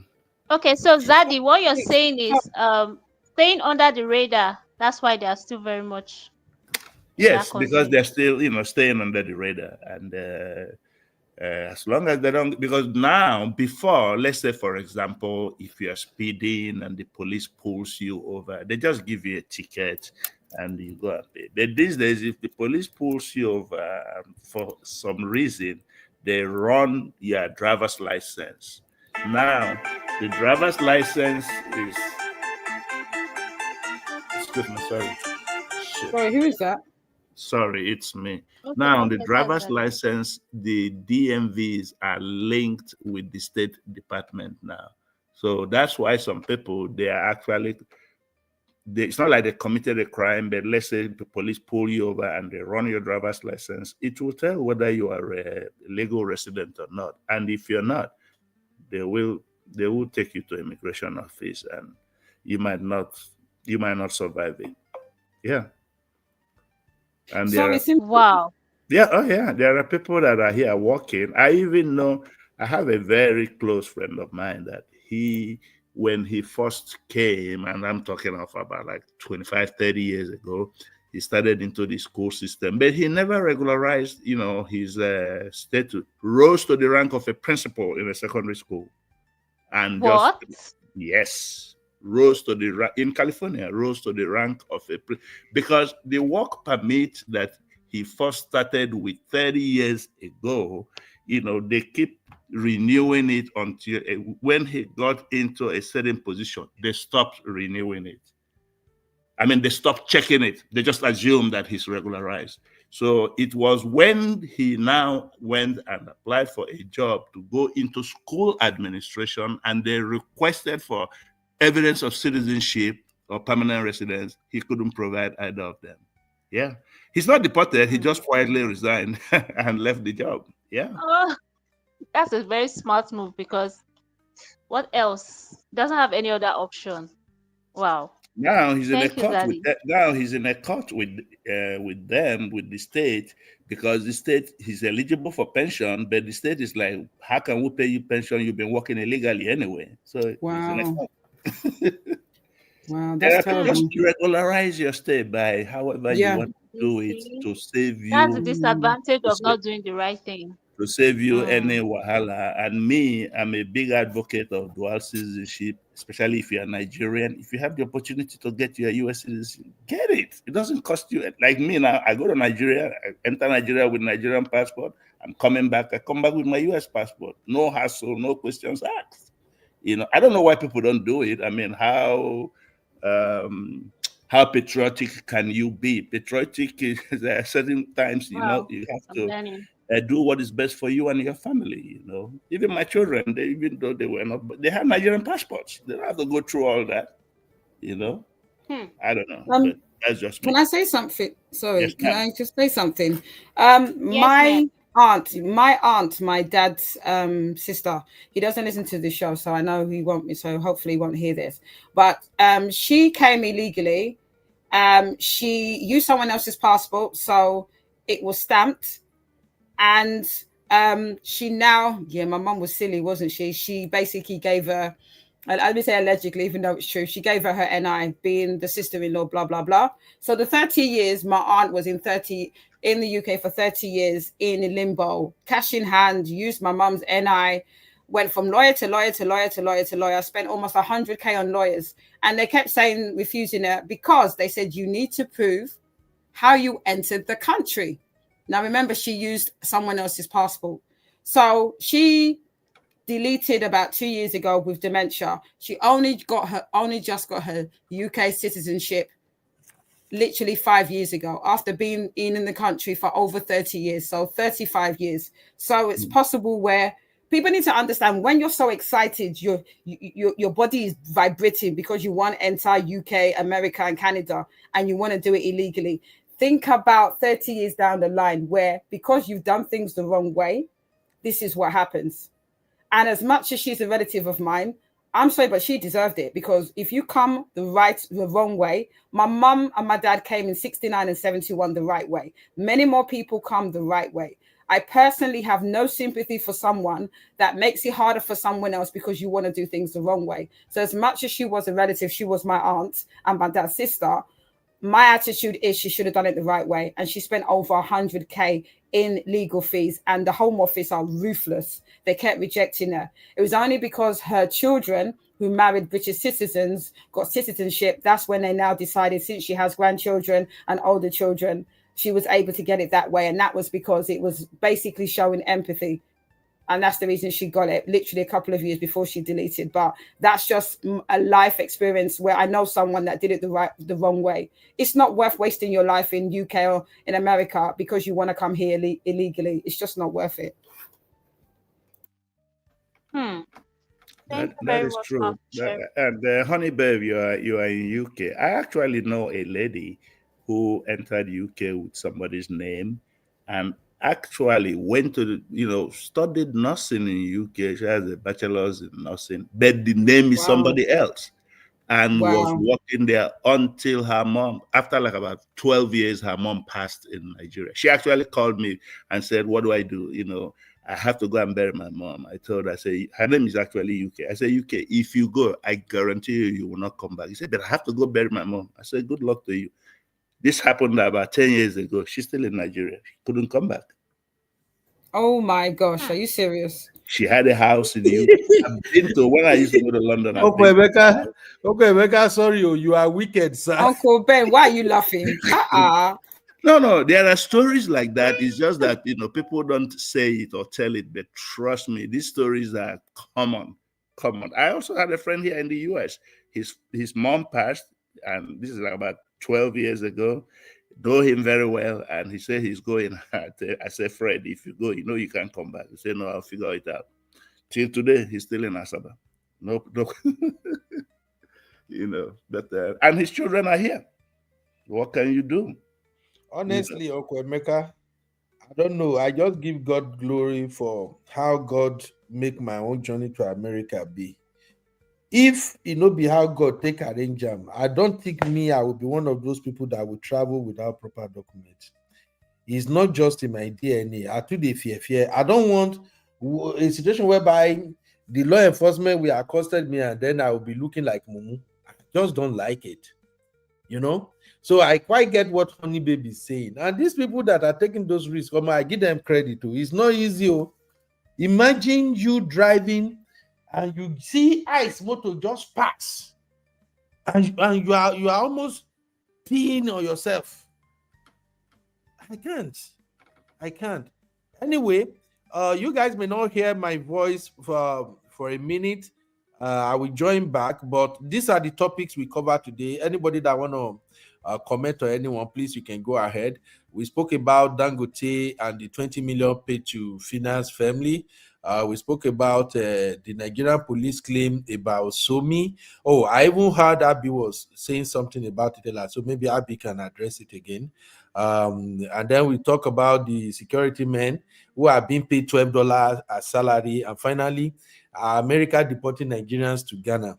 So that's it. Abby and CB, over to you guys. I will join you guys back shortly. Thank you, Uncle Emeka and everybody. Okay.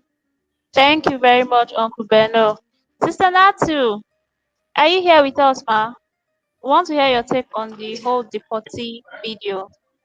Sorry, I was in the meeting. I didn't hear what happened, so I can't contribute to that one. Oh, actually, we watched the Yeah. video. It was Okay, can somebody give me Adela. like a 1 minute? Can you hear me, ma? Yeah, I can hear you very well. I said, can somebody give me a 1 minute snippet? Summarize, CB. What the video is about. Okay, so basically, Adela was talking about deportees from America. Those that were deported from Nigerians. Basically, Nigerians were deported from America, and America dropped them in Ghana. What they go take them go Ghana when they know say we get beef? It's because Ghana signed a deal with America unknown to most people. That's why they are being dropped in Ghana. That's the whole idea. And Ghana rejected them or Ghana took them? Ghana is taking them because Ghana has a deal with America. Ah.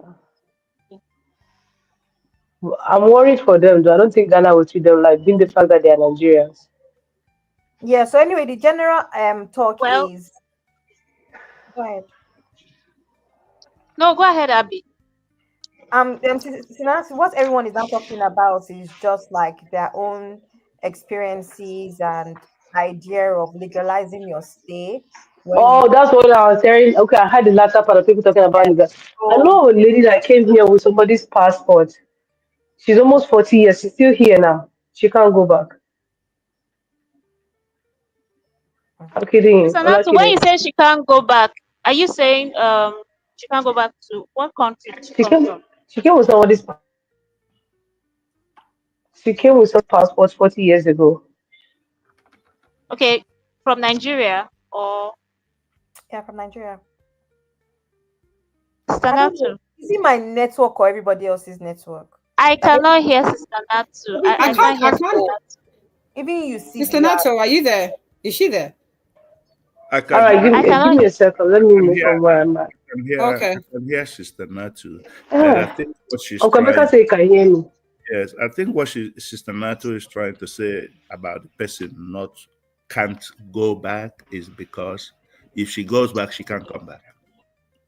Yeah, and she'll Yeah. be excluded as well. Yeah, they wouldn't even let her come. Even if she manages to go through. Also, another thing I have to say about another thing I have to say about people coming without legal documents. Because don't forget that when you are Without entering, legal documents. Sister Natsu, if you're still talking, we are going in Sister and Natu, out. we cannot hear you. So that you won't I be. thought it was my network. Yeah, she's breaking. She's going in and out. That's what's going on. So I don't want her to keep So that talking. Then she thinks she's talking to us and we're not hearing her. You know? Okay. Sister Natsu, go ahead. Let's see. Much better now. She's muted. Sister Natsu, can you hear us? You're muted, ma. Can you hear us now? Oh, I think apart from the network, maybe she's a bit busy. Yeah. Okay, Sister Natsu, when you're back, please let us know. What she said is that she wants to live where she is. That's one of the last things she said. So I'm guessing her network is not great where she is. Okay. Okay. Zaddy, you were saying something, sir. No, I was concluding by saying, when you are coming into the US, don't forget that if you are, let's say you are a resident with green card, you go the same route that citizens go through, when you arrive. And, now they don't even stamp, if you're leaving the US, they don't stamp your passport. If you're coming back, they don't stamp your passport. They just swipe it through the computer. Every information is there.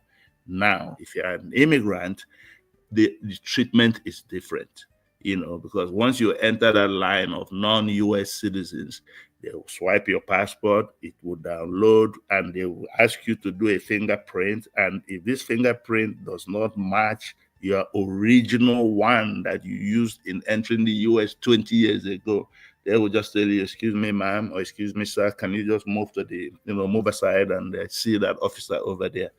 Yeah, wahala don't start with that too.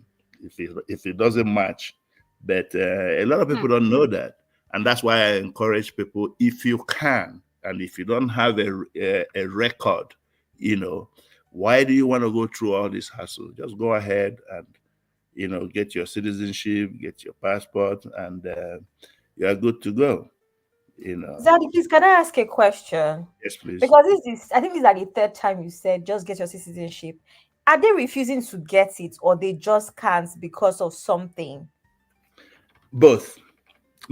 Some people claim that I don't want to. I'm okay with. Some people claim that they're okay with the green card, and then that is no big deal for them. But Why the is it thing is that, expensive?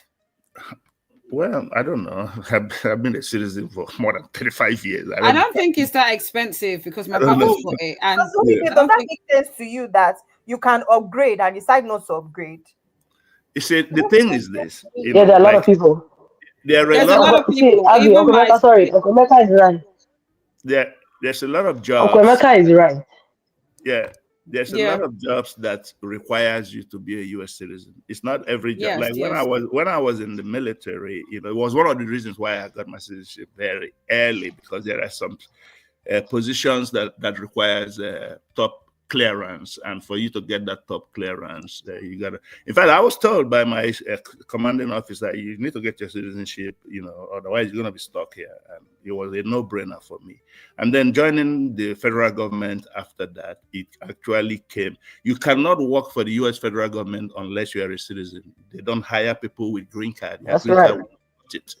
No. So, Mm-mm. there are, but I understand why some Nigerians, maybe there's something they did, they think it might catch up with them, because they still have to do a complete background FBI investigation of you. And once you have your fingerprint in the system, trust me, everything is there. Yeah, Yeah, so Abby, just to me with what Uncle Mecca said, right? A lot of people, because they already have records, that's why you see they have green card. They'll just be bragging and be saying, "Oh, I'm okay with my green card." Is a lie. A lot of them have issues that they know that if they go for citizenship, background check is going to dig them up. One of the prime example is Simon Gobadia, Portia's husband. Of course, That yeah. was where his ass came out when he went to apply for his green card. He knows that he has a record. I don't know what he feels like when he went to apply for the green card. But also, this is 2025. People that want to use illegal routes to come in, I feel bad for them because almost everything, 99.9% of everything in America now is on the system. There's nothing on paper anymore. So exactly. if you want to do the right way, if you think that you want to gather money and marry somebody and come and get your paper, do that. If you have the skills that you think that a job can hire you and do it for you, do that. But you see that illegal route, that's the beginning of your nemesis. You're going to be miserable, you're going to be frustrated, you're going to be depressed, and you don't know. That's why when a lot of people ask me, "Oh, how do I do this?" And I say, I don't know because I didn't have to go through that. But honestly speaking, there are 1001 routes where you can legalize yourself without getting yourself into trouble. You can get people that can marry you for pali, and the people are very straightforward. It's all about business one, two, three, four. But there are some people that are not straightforward. They want to play the girl want to play them. So when you start doing rubbish like that, that's when it takes forever and it gets you in trouble. And then your record will go be showing that they are married 4 times and apply for green card 4 times. That's when they start putting eye on you. And then again, with all these on Trump wahala, it makes it even worse. Because before, when people do marry, they don't have to stay together. The other person can just agree for his meal to be coming to the other person's house and they be picking it to show like they're staying together. But now they said immigration can go to the house to do a check to Yeah, see if same you here. guys are living together. Yeah. You understand? But we don't used to have that before. So people like I also say that if you've been here 40 years and you've not found a way to regularize your paper up till now, you are your own problem. Yeah, something is wrong You are your somewhere. own yeah, you are Wrong your own with problem. something.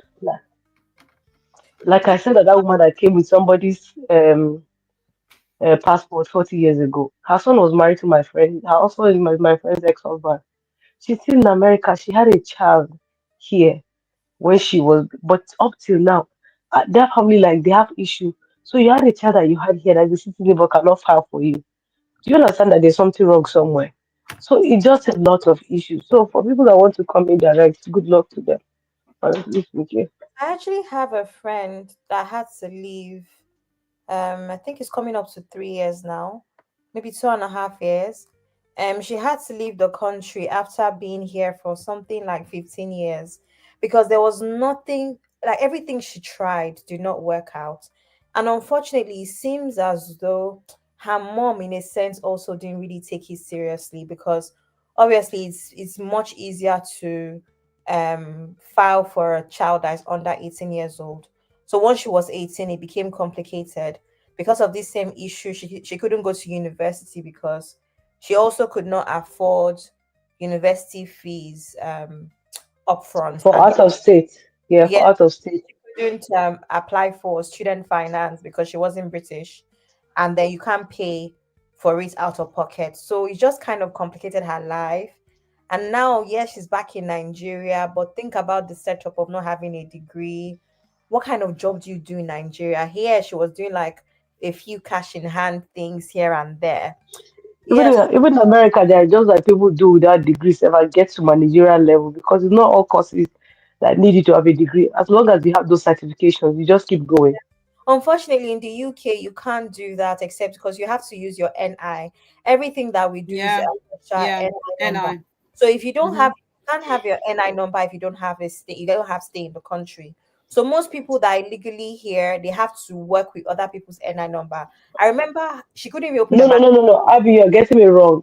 What I was saying is that I said in Nigeria, she's going to find it more difficult because they're based on degree. Then But that's abroad, sometimes some people, when they have certifications, you have to have your papers, though. I'm not saying that without papers. I mean that in abroad, sometimes you have see people in oh, managerial of positions course, without it a happens degree. in many But places. Yeah, even here, like you would have an okay life, I guess, if you worked in like retail or something. It's just the fact that in Nigeria, where do you work? Retail was shop, right? And then they pay you 60,000 naira a month. So that's the thing. She just can't really have an amazing life. Except me, I used to just tell her in my delusion, my delusional state. I used to tell her, "Ah, at this point, and the only thing you are going to have to do is to marry up now." I'm not even joking. Like I'm not even here to cap. Are you At this serious, point, Abby? I know what else you want me to tell her now. You don't have degree, you don't have rich parents. I Why? would say maybe you have to Terrible. find a husband that wants to make you a housewife because I don't have any other solutions. Because is it that or you start a business? Starting a business also means you need capital that you don't have, or you're extremely talented to raise funds. All these are tech bros that come and say they raised them 500 million $1,000. You have to either be on that level of talent and that level of skill to raise that amount of money through some sort of funding or whatever. But she doesn't have any of those skills, unfortunately. So at this point, when I did the calculation, I'm like, maybe it's marriage, because I don't know how Shame. else. What a And shame. I have But no idea. Abby, Sorry? but Hmm? Abby, I was going to say Is that that are how all her God? family. I was going to say are all her family in the UK, and it's just her in Nigeria. It's complicated. So her dad passed, her mom brought her and her younger sister here. You know that Okay, thing, and I don't know too much about immigration, just like Sister Natu I said, do. I do. so weird with immigration because I've never had to do any immigration, anything. Yeah, yeah, But yeah. so you know that thing where when you have children, sometimes you can't bring your first child because they kind of like are off the cutoff to bring them. or something. So her mom left her older sister. So her older sister has always been in Nigeria. And her mom came to the Mm. UK with this, my friend, and her older sister. My friend is the last born, and her older sister. Okay. In all of the mess, her older sister found a way to move to Belgium. And Okay. she went to Belgium for university. She even went up to like a PhD, got married to a guy as well that she made during her PhD, who's like a Belgian citizen. So her sister is one Okay. of the ones that was able to find her way and just Yeah. not for everybody else in a sense. But my friend Mm. wasn't able to do that. I mean, she tried her hand at the whole marriage thing. Unfortunately, that did not work out a couple times that she tried. I think in a sense she was also trying to have a good life where she wanted to love the person that she was going to get married to, but they were also British. But I remember my ex at the time, which she was very offended by my ex's recommendation. My ex was here, like, I'm not even trying to be funny, but I don't think she'd be looking for love. I think she'd be looking for an Oyibo man that actually is ready to do this. And my Like ex, my mom. and I remember we were at some place called, Wagamama. Yeah. I know it. Was happening in Stratford. And I remember looking at my ex because I was just like, how can you open your mouth and tell my friend this? It is going to end up on my head.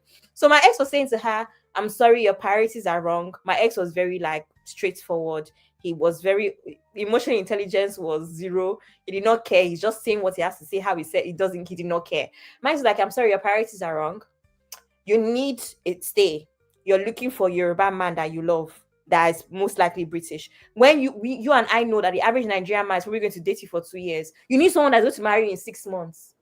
And the only person that's going to do this is an Oyibo man, because that's how they behave. My ex told her, and my friend was not having it. She had a meeting. Had a meeting and said, this is what Abby's boyfriend said. And Abby sat there and said nothing. But the whole time in my head, I'm like, he's not lying though. He's not lying Baba though. was not wrong now. He wasn't wrong. He was He not wrong. But wasn't. He wasn't wrong. He was actually correct. And as much as he doesn't have the whole emotional and empathy, he was right. yeah, but he He was was not Abby, right. there. your But he friend was wanted you to have a back. No, no, Abby. So what your friend wanted to do, I know people like her.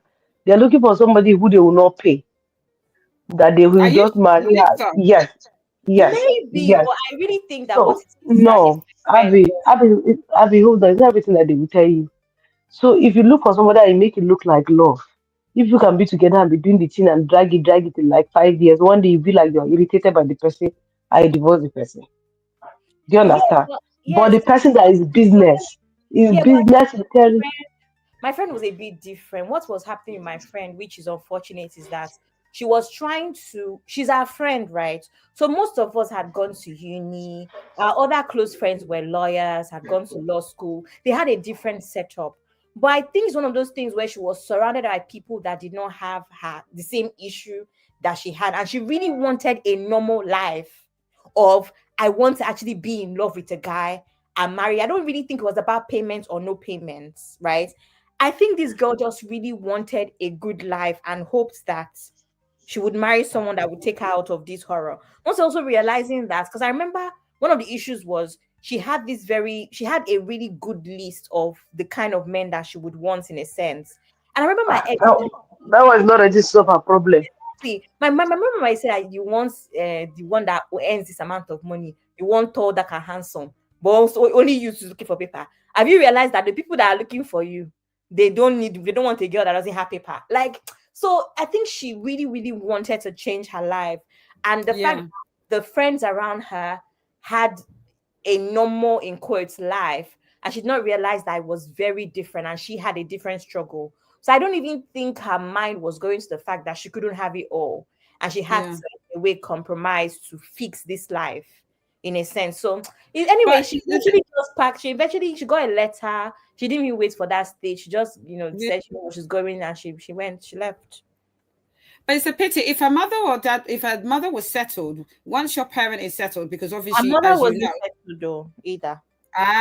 because I I don't know know that people. much of her. Yeah, that's fine. I understand. Don't need to say anymore. But I think the problem is that because the British changed before 1981, it was birthright citizenship in the UK. I don't know if everybody knows that. Then around 1981, when my sister was born in March 81, and I think a couple of months later, they now said that one or both parents have to have settled status for the child to be British. And then in 1980, you had to be married. And then in 1985, they changed it that the parents have to have settled status, but they don't have to be married. So the problem is pre-1981, you could have all your kids in the UK and you was automatically British. I know that you've said it before, Abby. A lot of people don't seem to realize that the law has changed. You don't have birthright citizenship in the UK. And there's many people that have children in the UK that have birth certificates but don't realize that you're not automatically British. And I think that's very confusing for a lot of people. And the problem is that people need to understand, as soon as your parents have settled status, the parents should be filing for citizens, for being a citizen. And the problem is, when you don't, it can cause a whole load of problems. You understand what I mean? And then even with the ILR, I know people that still have indefinite leave to remain 5, 6, 7, 8, 9, 10 years and have not become British citizens. You know the reason why? I don't have money. And I'm telling them all the time that, listen, the way things are going in the UK, just get your British passport so that at least if you have it, nothing can change. But I think another reason why people don't do their legal stuff is because it's a lot of money, especially in the UK. I don't know how much it is in America. It's a lot of money to do the 2.5 years, 2.5 years, 2.5 years. And then the citizenship. Then after the citizenship, after 12 months, you have to do the citizenship. It's a whole bunch of money. I've never had to deal with it, obviously. But I'm realizing more and more, educating myself on immigration. It's a lot of money for a lot of people, especially when you have, the mum, the dad, 3 or 4 kids, and then you have to pay for all of them, plus the national, whatever it is. So I think for some people, it's money, and it's a lot for a lot of families. It's unfortunate, Shaba. Yeah, I mean, I always say that sometimes if you've been in the country for like 20 years and it just hasn't worked out, maybe you actually need to go back and try your hand at something. It's just that obviously with this sort of situation, you have an exclusion as well. I think she has an exclusion for 20 years, I for don't gather money where I go do business for Nigeria now. If I go, I know say I know they come back. No, but you know what? It's not. So one thing that I've learned from this whole situation is that this particular girl, I feel as though she's not very. I'm sorry to say it, but I don't know how to. She's not sharp. She's not sharp.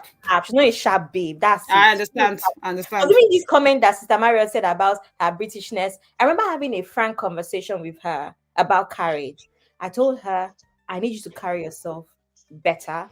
There's certain things that she does where I was just like, you don't understand that in Lagos, fake life sells. You need to, your most British accent, you need to bring it out in Lagos. You need it. I just like, and she does this whole thing where she doesn't understand where I'm talking about with her carriage, and I'm like, you need to act a bit different. It will work out so that you can marry one prince or one one tech bro. I'm telling you, that's the only solution I have for you now. That's all. Yeah. But I don't think she has it in her to even make slight adjustments in the way she speaks, the way she carries herself. Honey babe, I don't know if everybody else is going to understand the stereotype, but that's Peckham stereotype. Yeah. That's basically her. That's her. Really? Yes, I tried to get her out of that. No. She needs to have that grammar, and she needs to enunciate her grammar, speak in a certain way. Yes, the Lagos boys are hooked on I just got back babes. So she might just have found a husband. I'm telling you. It's not Sister Barris is confirming this in the chat. It's not like I'm seeing what she's saying. Yeah, she's right. But you're right. Do what you have to do. You have to plan. So you either have a good job. Life is that's one of the advantages that us as women we have. You either have a good job, you either have parents that you can fall back on or something, or you have to marry up. Or you have to marry up. It's very simple. It's a shame. She could have used her accent, especially, she could have brushed up. I went to school in Chelsea, so I know everybody does. So I knew a lot of Caucasian girls that were living in Chelsea, and I know their accents, and I know where we got them. Some of them was dumb as peepholes, but because of their accent, they married well. You know how it is, middle class. So she could have, capitalized on her accent and could have married up. It's a shame. Yeah, it is what it is. It's sad, but everybody to each their own and whatever. Yeah. If you want to, I always say, I think I said this before, that I was watching a video about this guy. I can't remember his name now. Oh, his name is American Turks. I don't know if anyone has come across his video. He's doing pretty well in the food business now. I've watched this guy since he had 50,000 subscribers. Now he's on over 500K. Just from going to like restaurants. He's a taxi driver in New York, going from restaurants, and all of a sudden, in the last couple of weeks, these Michelin star chefs have been recognizing him and coming out to greet him. Do you know what it means for a chef to leave his kitchen to come out to greet you? Because they know that his videos go viral and hospitality is key. So I remember he made a statement in one of his last videos that he posted where he said he was desperate to change his life, so he did. So from that whole time of driving his taxi, he would go into restaurants and say, I'm just going to go for lunch in this restaurant in New York or wherever he is. And now he's here where he's being recognized by top chefs of the world or around the world. So sometimes you have to be desperate enough to change your life. That would also mean changing your lifestyle here and there, trying to be in the right circles, or you have a very comfortable life and you don't need any of those things. So it just depends really on how desperate you are to change your life sometimes. CBO. Wow, Abby. Oh, Yes. thank you very much. Thank you. So basically, I think Uncle Ben wants us to touch up on every topic that we've done on today's show. Like security guard who is collecting 12 $12 monthly, and then he also wanted us to talk about Somi's sorry, the the wrong narrative that Arise News and other social media platforms are putting out there about Somi demise. And then he also wanted us to talk about the okay, we're done with immigrants, deportees, and all of that. Yes. So basically, Ben wanted us to touch. I'm not sleeping, Samara. I'm trying to remember the other topic. So basically, Uncle Ben wanted us to touch on that, but Uncle Ben mentioned that you wanted to say something, Abby, Me, I concerning didn't say Somi. anything. No, I didn't say that though. Did I say that? Oh, I think he said Yeah, I said, but I don't remember what I said. yeah, there's this video Uncle Beno played. It's about one man saying, "Oh, they told her they were telling her, please don't jump." No, but they didn't. We didn't see his face. They blurred his face. I Yeah. think they did that. They didn't. Should I say they? No, it was a camera angle. I think that was done on purpose. They didn't Yeah. blur his face. I don't know if you saw the video, but Of all course, the I guy seen said the was video now. he said one of the robbers Was begging told her her not. not to jump. Yes, they were begging her, but she did not listen Yeah. and stuff like that. So I don't know, man. It's sad. Sad. So you want me to comment on that? I don't have comment though.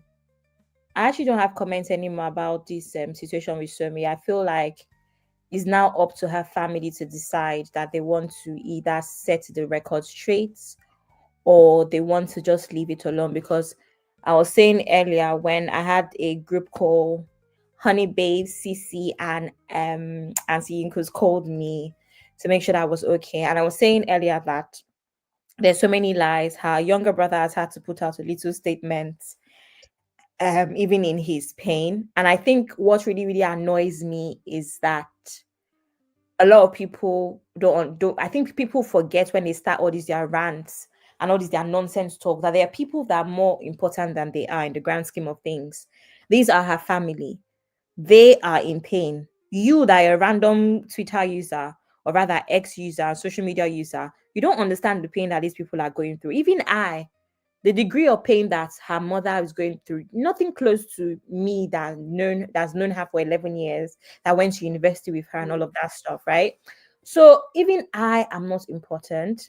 I told them we have a friend that's currently in hospital in Canada due to the shock. And these are real, there's like real life, real life situations here. Real life is happening and people are talking nonsense on the internet. Not to Um, mention the incompetence on the Crazy. part of the They had police. the audacity to go visit this family. Shove. I know I said it, CB, that show. I said I don't like what Arise TV was doing. A couple of people in comments said they've not done anything wrong. Ben said they didn't do it. Like, see, maybe I'm speaking from an emotional place, but there has to be dignity in the way you present certain things, right? You went to her house, to her family's house in Port Harcourt. Start shoving your cameras in the face of parents that are grieving and clearly crying. That was not necessary. You can say you went there, you presented something. There's so many ways to go about it where you could have been tasteful. That was very distasteful. You went from that one to posting their address. As in, you've done such a shabby job. Oh You've my mashed. God. Yes, they posted it. I have a screen record of it that somebody screen recorded because they deleted it. They had they had no way to, they did that. I sent it to the platform. Sister Marriott is on our VIP platform. You check. I sent a very short whatever of the address. They forgot. 2 hours later, after getting lots of backlash, they deleted it. So they've already published and it stayed for up to 2 hours before it was deleted. So that's just explains to you what I was saying earlier about how there's almost this whole pressure to post first to post, where you're not even following due process. You're not even rewatching your videos properly and editing them appropriately to post on a public platform. Because if you watch, even me that I do small social media content creation, I watch my videos 10 times to check that nobody. There's a video where years ago I posted and my friends and I were talking about somebody, and we did not realize that under the music they could hear what we're saying, and then the person you messaged us, wow, you guys are talking about me, that kind of thing. Like, even now I know that I have to rewatch just in case we're saying something that is not meant for social media, just in case. Just imagine a news station. What is the rush about? What is it? Why are you trying to sensationalize this whole thing? Like, what is going Someone on? said it's for the ratings. No, I said for the views. It was me that said it, and I think it is about the views. Continue, Abby. Oh, it's crazy. So that also happened. They posted her. I don't know if anybody on that's on VIP. I posted it yesterday. They posted their parents' address. You're posting it. You're interviewing a mother and a father. I don't even know me because personally, I don't even think they should have been kicked out. These are the issues. They should not have even opened the gates for them because these are the issues. They've already been doing so many little things that absolutely make absolutely no sense to begin with. And then one year news channel that I've never heard of, is it Trace they call themselves? Nabi, what's the stupid name? Now went and did interview of somebody that said the armed robbers were begging her. She jumped. Here's the thing there. None of us were there, but we know people. So you want to convince me now that Somi is stupid and she looked and decided that that's her house. She goes to that house every day. She's been living in that house for almost a year at this point, every day. And she decided that she's Superman and can jump. That's what you're trying to convince us about, that this person does not have sense. People that know her. Are you understanding? That's what you're trying to tell us. That's what you're trying to tell us. Because even a child will know that that was a bad idea. That girl is too smart to think that she was going to get away with jumping at that height. So that's not what happened. That's not what happened. Okay. A couple of things the people have been complaining about, the tenants have allegedly been complaining about. Why not show us the full building then? Have you seen any videos of the building, CB? There's no why. You have to ask yourself why there's no full. It's been what? Almost 3 days now. Almost 4 days. Why have you not shown us? It's Tuesday, yeah. 2 days, almost 3 days. Why have you not shown us the video of the building? Why? Is it a privacy thing? You have to ask yourself why. Because there's an underlying issue with that building to begin with. That's simple. That's just a simple fact that it is what it is. And then people like Kemi lawyer have started with her journalism. She was assassinated because she had information. Which information? She was not an investigative journalist. She's a newscaster. What the hell is going on? What are you on about?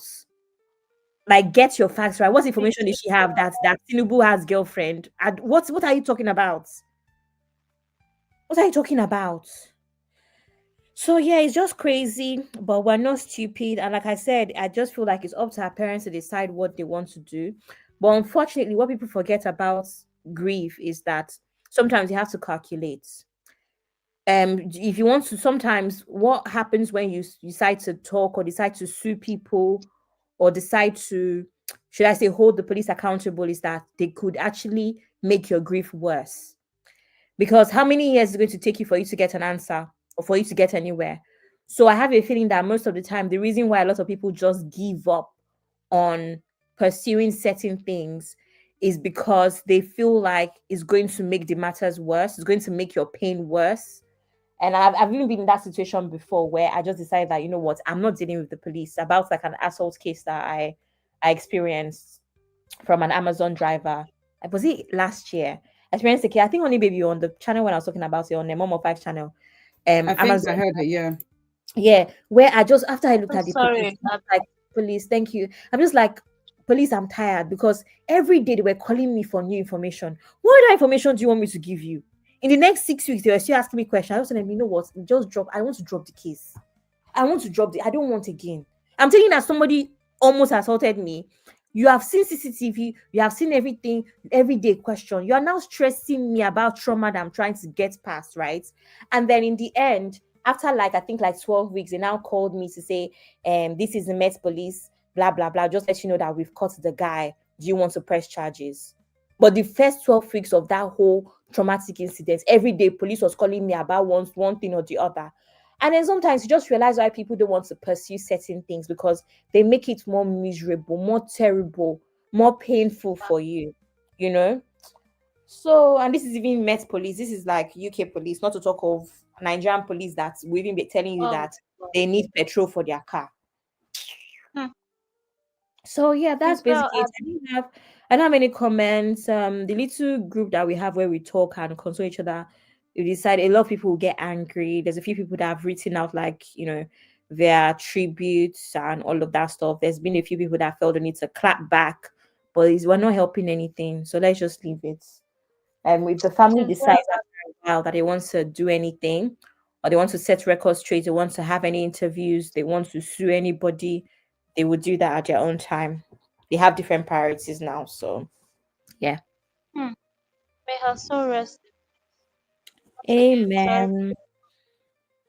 But I mean, Amen. Nigeria never happened to us, so because you might just be saying it, but honestly, I said something the other day. I think I wrote on my status. I said, that new clothes, that new shoes, that new bag. Because me, I have a Sidi, habit. you're going in and I out. I can. don't know if you have to Can you adjust. hear Same me? thing. Can you hear You're me? going in and out. You're going in and out. Can you hear me now? How about now? Yes, now is Yes, better. yes. Now is better. It's Yeah. better. It's better. Okay, so I just wanted to quickly say this. Life is short. If you have any new clothes, new bag, new shoes you don't want, like, and if you have this habit of buying clothes and saying, okay, I'll wear them next month, I'll wear them next month, like me, I can buy a cloth and wear it in a year's time. Life is just too short. Let's just Honestly. have fun while you can. Enjoy your life while you can. But that doesn't mean that you should not be prayerful. But if you know you can go out and come back home early, just do that. Especially if you're living in Nigeria. My house, we have we have zero tolerance for late night events. So that's basically it. Yes, Uncle Bernard said to quickly touch on, I think we started with Phyna. Phyna was Oh, I ranting can't. I online. can't hear you. Can you Can't hear hear me? you. Yeah, Can you you hear have me to speak now? louder. Yeah, Yes. definitely better. Okay. So Uncle Beno was talking. Uncle Beno started the show with this Phyna girl ranting online on how she got played allegedly by Dangote. You know, they settled her dad 20 million naira, and then she's saying, "Oh, it's not enough." She made a video. Uncle Beno played that video. I think that, yes, that was the first video he played it, and she was even threatening Dangote. She was like, "I never see anything. And if I anywhere where we see na trucks, na except say I don't want to be writing go burn am," all of that kind of thing now. And she obviously, I don't know who is advising her. She's doing everything the wrong way. And then at the beginning, when very dark man I know Very Dark Man is a very touchy subject for some of us.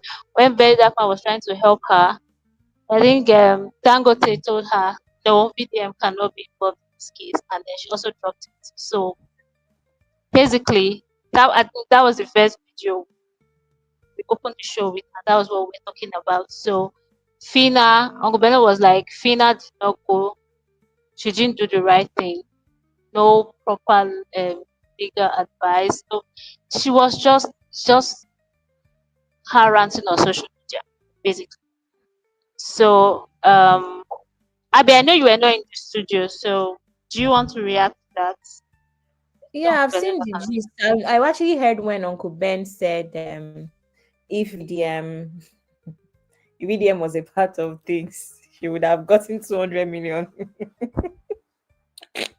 Yes, yes. Sorry, Uncle let me Benny clap. mentioned that. You should have gotten 200 million. I wanted to type not necessarily, but I said, let me just wait until I come back to the studio when I'm ready. Let me tell you what it is. Yeah, we already anticipated this. We already anticipated this. I'm not going to make this about VDM or FIDA, but here's my issue. It's typical. It's very typical. What Dangote did, it is Dangote. I'm sorry to say, but in this case, there's nothing that VDM could have done just because it's Dangote. Maybe if it was somebody else, just one small millionaire somewhere. Dangote has too much power. We know this. Dangote does not care. There's nothing that VDM would have changed because the real issue is Fina's. Abby, why does it sound like you're underestimating VDM? That's Uncle Benno's boy. I'm not underestimating him. The facts are the facts.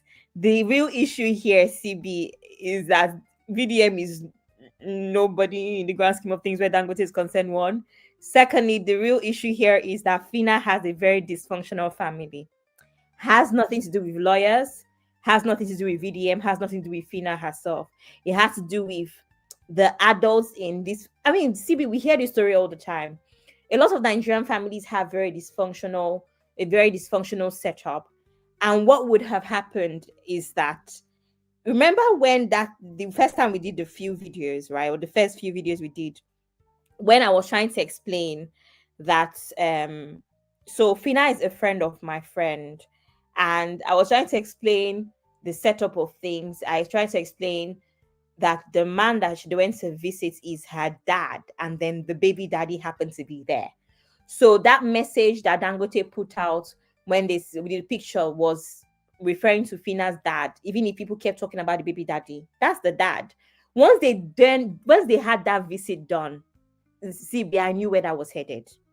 I knew where that was headed because these sort of families are not the sort of families that have seen that much money at a go, or even understand the value of money on that level where they could push for more. So the minute I saw that picture, I knew that this was going to be a very bad idea. You've gone to take a picture with Dangote and Phyna is not there. You've gone to take a picture of Dangote. You guys don't have a lawyer, whether it's a lawyer that Phyna provided or a lawyer that's working for the family. I knew what was going to happen. So this has nothing to do with VDM. It has to do with a dysfunctional family. Before this whole thing happened with Dangote, we've already realized how dysfunctional his family is. When the father came out to call Phyna out, when Phyna was screaming, talking about her family. But my own issue here is Nigerian adults can be very, very funny. Nigerian older adults can be very, very funny. So you think you have said you're the next of kin. You were not the next of kin when it came to provision. Everybody knows, whether we want to believe it or not, that Phyna had a very big role to play in her sister's life when it came to helping her out financially here and there. A few people are saying, oh, Phyna did not do enough. Who are you to say how much Phyna should have done? Phyna, a young girl that has her own life. Her sister is able-bodied. Her sister too should go for a good ultimate search. I don't understand. Is her sister a baby? Number one. Her sister chose, and I'm going to be very brutal here. Her sister chose to have two children instead for two different men at a young age. That is a choice. It is actually a choice. Instead of hustling the way her own sister, Phyna, hustled. Phyna that went to Lagos, left those states, went to Lagos. Does she have two heads? No, she doesn't. She left Edo State, went to Lagos, decided to hustle. But somehow, even if it's 10,000 naira she was giving you, That's what she could give you, and she did. People are not trying to say that it seems like from everything that's been happening, Phyna has not done enough. Everybody knows that till today, BBN has not even finished paying Phyna. You can see Phyna is a hustler from one thing to the other, from BBN. Now she's even go and check for Phyna on what's it called on YouTube. You see how many Nigerian films she has done in the last year. Did you No verse, Abi. She's a hustler, big time. Yes, true. So even if it's 20,000 naira she was giving her family, so what? Her family are they incapacitated? How is it English? What's going on? I'm hearing a lot of sounds. Uncle Beno, please, you're not muted, sir. It's coming from Uncle Are Beno. they incapacitated? No, they are not. They can use their hands, they can use their legs. Somehow now the onus has fallen on Phyna. Phyna, all of these hospital bills, you're running around. Everybody knows that local flights now, Lagos to wherever, are expensive. If you are seeing flights now, 200K, 300K, Phyna did that trip. That means I know how influencers work. It also meant that she had to push back a lot of her projects because she did not post anything that period. And we all know that influencers have deliverables on a weekly basis. That means that Phyna, as we're talking now, Phyna is probably owing certain companies money or a post on social media. She abandoned that to go and focus on her family. Now Dangote has paid. It now became a case of the father is the next of kin. Technically, Phyna is not the next of kin. Next of kin, where were you when we were paying hospital bills? So next of kin now should return Phyna's money, all the money she paid for her hospital bills. How about that? That's how I feel about it. I'm tired of the nonsense. And this happens all the time with first children, first daughters. It happens all the time. Now she's not that important. All of the money she was paying for hospital bills, can next of kin return her money in that case? We said she should. I agree that she needs to shut up. They've made a deal. They've made a deal. It's unfortunate. They have made a deal. It's no longer in Dangote's what's it called? The honors is no longer on Dangote. It is what it is. It is sad. It is terrible. But to now make it seem like she's such a crazy person, she's not even that important, she's greedy. Do you know what's mad about this thing is that there's a very high chance that Phyna is still going to be the one to look after these children. Because we've been hearing about how Phyna's dad is not the best of people. So chances are it's going to fall back on her to look after her niece and nephew, or I don't know if they're boy and girl or whatever. Her sister's children that she left behind. Because that 20 million is not going to go far. But now people want to make it seem like anyway, it's not even in her place. It's not in her place. Next of kin refunds Phyna's money, all the money she has spent so far. That's that. That's what I have to say. Abby, thank you very much for that take. And that's one of the things. Phyna is she's a public figure, so people will definitely talk. Everybody wants to have an opinion. Oh, you should have done it this Then we way, now you have should to have make done a it that mistake, way, and putting all her of that. through that horror of raising. Well,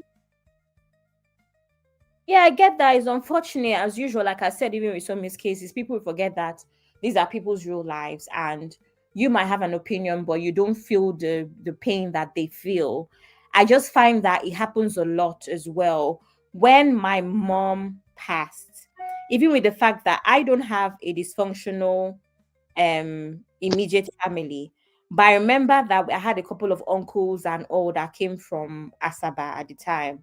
I had not, in fact, to tell you how much I do not know them. A few of them, I passed them as my father's gates. As in, we passed each other, we did not know that this is uncle and niece because I haven't seen you in years. The last time I saw you, I was 5 years old at my grandmom's burial, right, in Delta State. I've not seen you in years. You've not seen me in years. Don't even know how I look. But now your sister has passed. You're coming to Lagos, and then you want to cause problems. They were making demands for so many things. So later on, I don't know how they heard, if it was from one of my mom's close sisters or something. They heard about my mom's life insurance and my mom's, the money left in her account, her property, and all of that stuff. And how luckily my mom had a will and how she wanted things to be set up. My parents have always been organized with things like that. So it was very clear.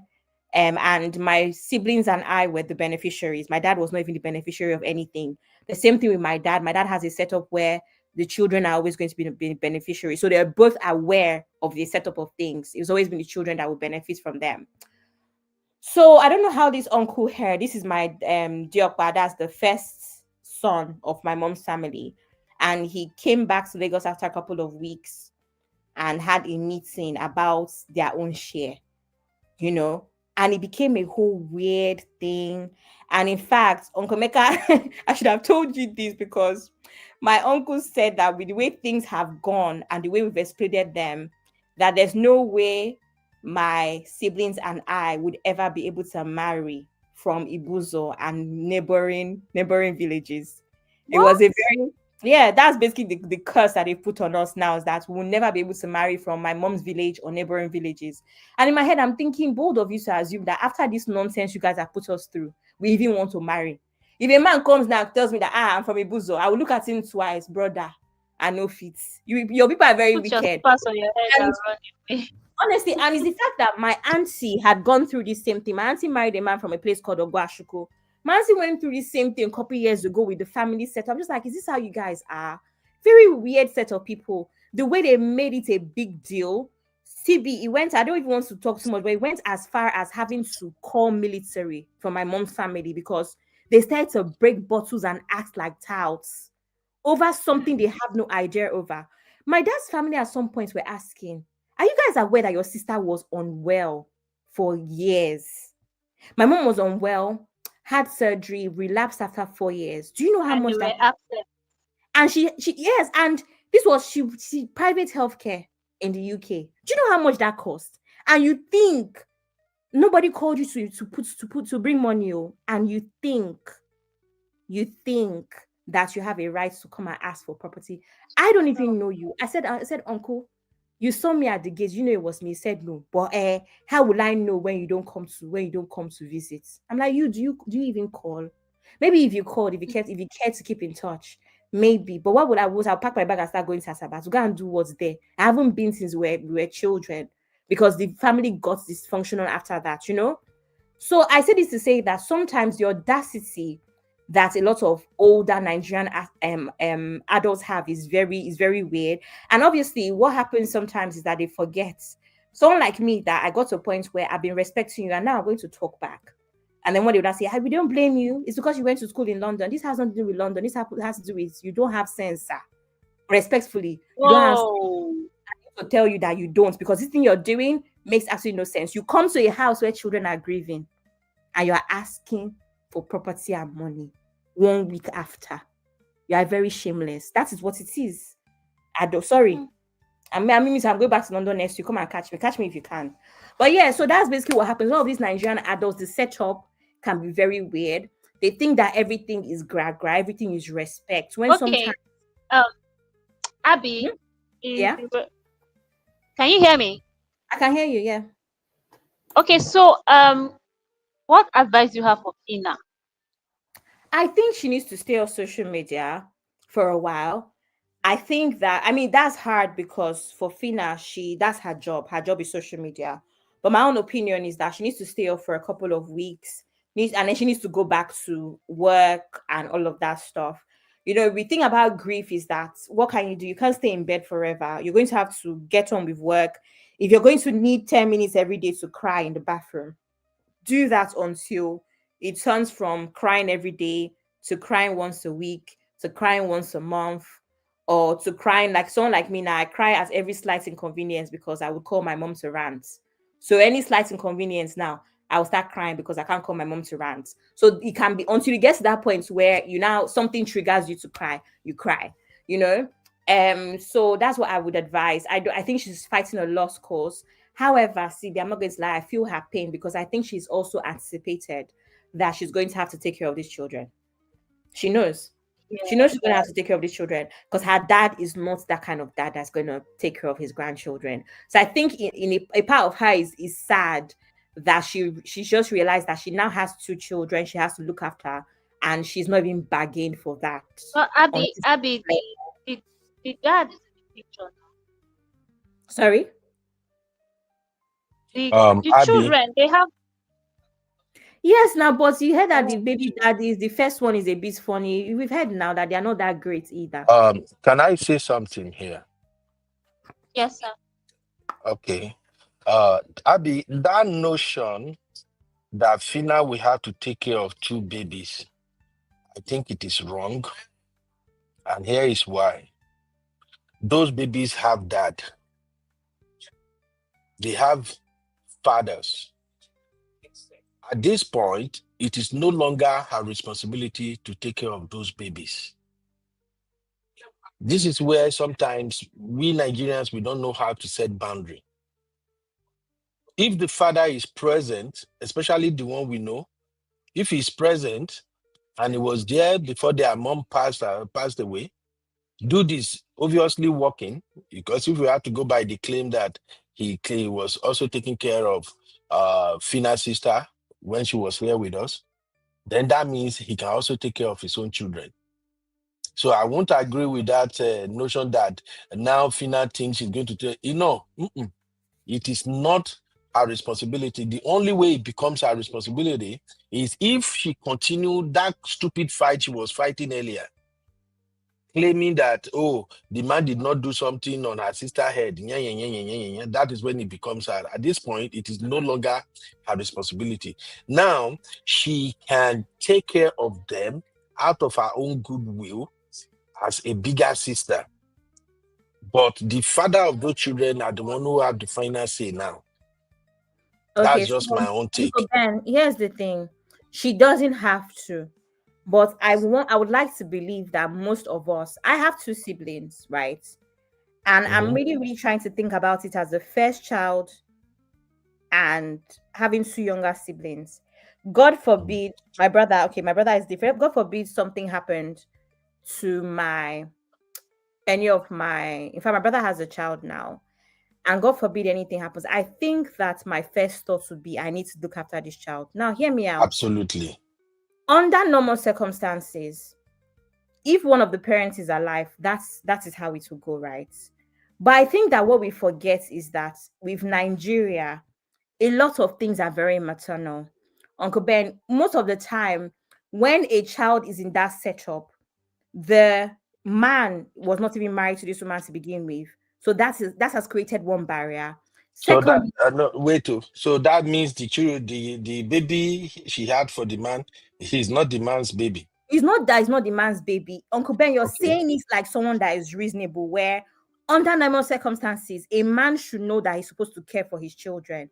But that's not what always happens in these setups in Nigeria, especially with the ones that are not exactly financially buoyant.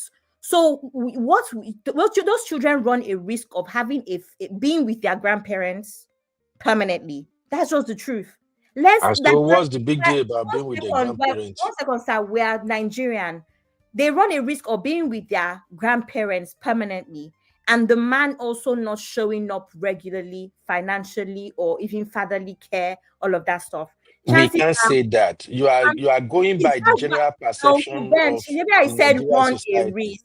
Uncle Ben, I just said run a risk. That's what, and that means it's an assumption, because we see this in Nigeria all the time. They were not married. That already is a barrier. Second barrier is that the man is most likely going to remarry.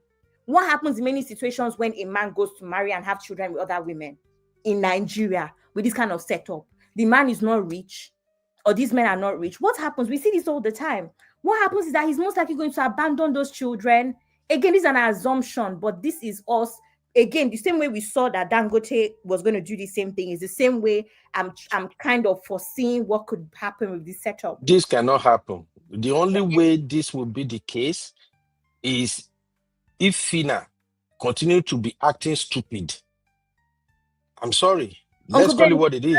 Uncle Ben, Phyna or not, this thing happens all the time in Nigeria with families. It's not all the time. Sometimes the man is going to remarry and move on. No, CB. No, sorry, Abby. Let's have this conversation. Look, many times in Nigeria, what happened to children after divorce or any scenario at all usually boils down to whatever resentment the parents have towards each other or the family knows towards each other. Let's clear that fact. As rich as the widow is, when the widow was having issue with Sophia, he get to a point the widow say, you know what? F it. You can keep the baby. Those are the issues that needed to be addressed. That's why I said in this case now, from everything we've seen so far, the impression Phyna gave everybody was that man was irresponsible. Until the man came out and said, this Phyna that is talking, I've not been doing this, that, so I'm paying this, I'm paying that, I'm paying that. So now the mother is done. The best course of action for Phyna or any woman who might find themselves in a situation like this, the best course of action is you work with the father of the baby. That is it. Uncle Ben, If you want to, if you want to insist that, oh, you do not marry her, you can't take this baby, then it becomes a problem. Let's call the spade a spade. Even outside of you can't take the baby, you can't whatever, I can't do whatever. The truth is that most of the time there's also the whole idea of people feeling nervous. I'm not going to leave young children with a man that did not even marry the sister. Abby, then it is no. Then the onus is on I you. don't even Listen, think that this is worth arguing about. You know why? I feel like we're going to be here and we'll see it happen. These things happen. Let the time comes, and I can bet you now. I can bet you now. Whatever comes out, Abby, whatever comes out of this, it will be as a result of the relationship between Phyna and the father of the baby. No, if, because for it has instance, nothing to do with Phyna, Uncle Ben. It should be as a result of the man not being there regularly for the kids. Why don't we just wait and see? We will wait and see now. All men are not evil. Listen, all men are not evil. All men are not evil, but it is not all men are not evil, Uncle Ben, but you're making it seem like it is not something that is possible or something that happens all the time. Look, even this is where situation I'm talking about, David and Sophia, is not even black and white like that. Abby, this is where you guys will usually reference, oh, this is on a case-by-case basis. So let's leave this on a case-by-case basis. For what I've seen so far, that man doesn't struck me like somebody who will abandon his own baby after the mom passed. Uncle Ben, really? Yes, for what we have seen so far. So let's not, based on the fact that he can actually come out and say boldly that I'm taking care of Ruth and my baby. Because the narrative Phyna is putting out there was involved, that social media was involved. No, Abby, this is where I usually have some pushback with Gen Zs. You guys run with a lot of assumptions that sometimes you don't look at the elements involved in a case. You just want to go by. This is generally what everybody does. Everybody handle their case differently. If the man says, now that Ruth is gone, I want to take care of my baby, you have to on the contrary. Just hear me out. On the contrary, what Gen Z actually do is go by data. No. Abby, wait. People don't go by data. We're going by data of the fact that most of the time when a mother passes, the fathers abandon the children. That is data. Abby, wait. You are not listening now. And I don't want to sound as if, oh, Ben, you are insensitive to women with child after divorce or after something happened. No. In most cases, whatever follows after divorce or anything, it all boils down to what kind of relationship exists between the parties involved and the extended families. Let's call a spade, please. In this case, if that man step up and say, I want to take care of my baby, the only thing Phyna and their family can do is to say, okay, listen, when you had this baby with our daughter, you did not marry our daughter. If you want to take charge of this baby, you have to come and perform the traditional rite. So we know that you actually married her. Now they have a case. That is how things should be done traditionally. Now, if the guy comes over and says, okay, Baba Mona, give me the list. I want to take care of my baby. And they give him the list and he do the right thing. That baby is his baby. But if they now insisted that, oh, you did not marry her when she was alive, don't even come here and see the baby, they will go back and forth. After a while, the guy will just leave the baby for them. And then the narration later will now become, oh, you see, after you die, because I don't get money, now you can come out, now you know come out. They won't give you the rest of the story. That's what I just want us to look at this way. Even in cases of divorce, it's not new that when divorce happens, some women intentionally don't want a father to have access to their baby. If the man try small, you not give her access, the man will move on. And then by the time the woman carry the load alone, after a couple of years, she go begin sing a different story. Your father is a deadbeat. Your father don't even show up. Let's call it what it is. Even me, when they follow you talk now, if I have a case of divorce or something or one thing happen, I want to take care of my own children. You are now dragging them with me. I begin to drag you. It will get to a point I will remember that, Omo, you have your life. Oh. Let them have the baby. Go and start another family. Case closed. Now, if they are now whining next tomorrow, this man is a bad man. Now, Sabi, you guys say you want to take care of the baby. So let's call it a spade a spade. That is why I love Oyinbo. I love Western world in regard of these issues like this. The Western world already have arrangement for everything. Are you divorcing? Okay, let's talk about co-parenting. Let's talk about caring for the children. That's why here in America we have child support. So let's not just assume that now the baby will say, if Phyna made it about the baby or anything now, that is on Phyna. The baby, the father is not running away. The father is there. So that's just my own thing. Let's not just assume that, this man will eventually run away. I don't agree with that. I'm sorry. That's just like my take. I don't know if anybody want to add. I say Honey Baby is back, but that's my take anyway. Let me add Can I say something. something? Sorry, can I? Oh, Uncle Emeka, Honey Baby, hold on. Let them quick. Emeka go there. Honey Baby will come in. Uncle Emeka, please. Yes, I think sometimes we have to put sentiments and emotion aside and try and look at things from the legal point of view, whether it's even the traditional point of view. I just want to, my take is very quick. Just because you are poor is not an excuse to deny you the rights to your children.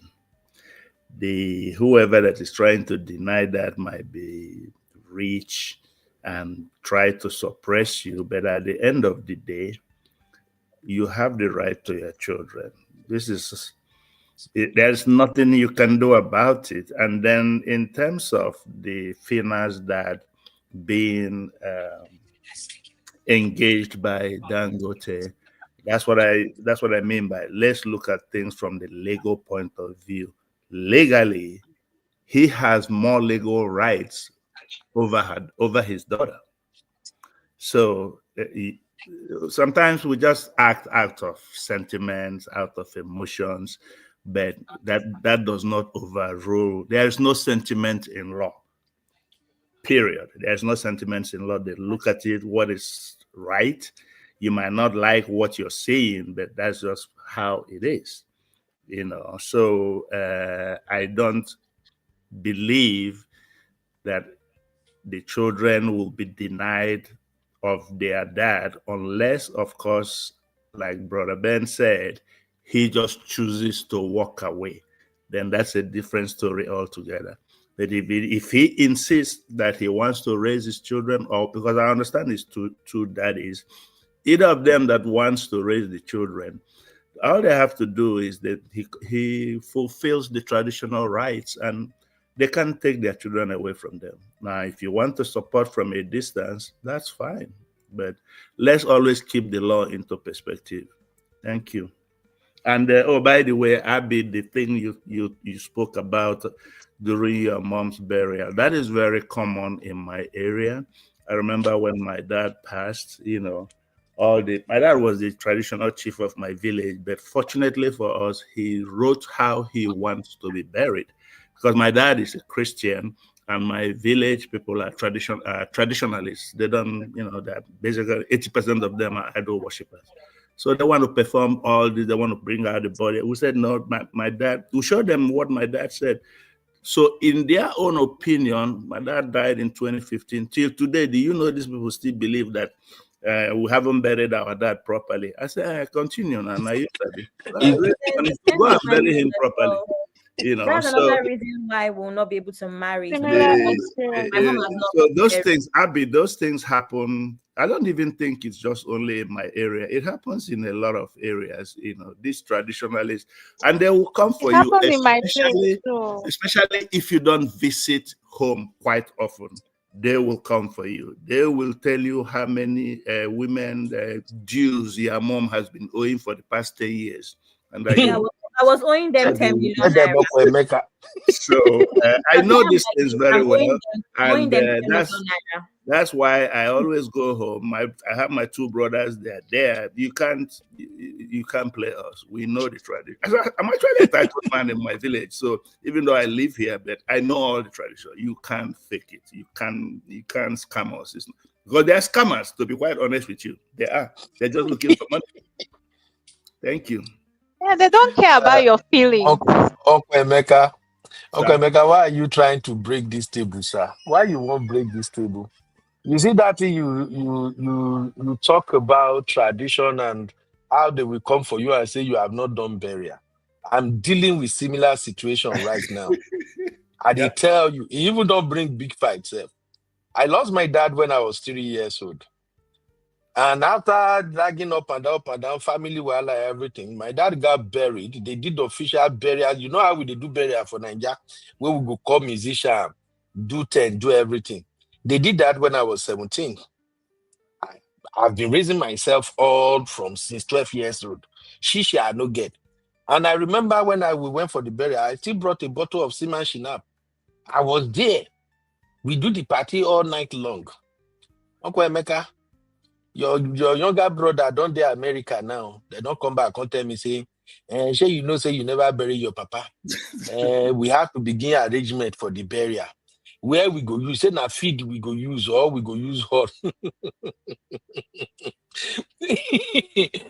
And like play, he was studying to something until one day I snapped and say, look, it be like say you get something where una hide behind this burial thing. Shebi una they usually keep list because all these family members they usually have long list of whatever happened. Will you guys go back and check the list and see my Seaman Shinap? So talk just reached this area today anyway. The bottom line is that there are traditions. So I feel sorry for what you're going through and what you're passing through, but at the I'm same not time, going my through dear, anything, no, Uncle Ben. I'm not you going know, through send them. anything. Okay. Yes, I mean, So, but at the same time, you have to investigate all these family demand and stuff like that. If those people believe that you are owing them, you have to figure a way to sort it out, to let it go, because some of them can be really, really wicked. my brother, Family members, they can really, really be evil. Uncle Ben, you know I'm a girl now. I'm a girl. They should focus on my brother as the man. They like men. They like boy children more. They should go and miss my brother. You should leave me alone. They will come for your husband the way they do it in Which tradition. one would they see my Nah, husband? Uncle don't Ben, worry now. I think my saving grace is that I'm actually Yoruba, so they might not be able to see me again. I'm from Lagos. M. Jones says, fact, uncle. Those people use debt as a means of shaking down the family for some dollars. Very greedy, evil, and ignorant people. Honey, babe, you want to add anything now, my sister? Okay, make Yeah, her one break thanks. table.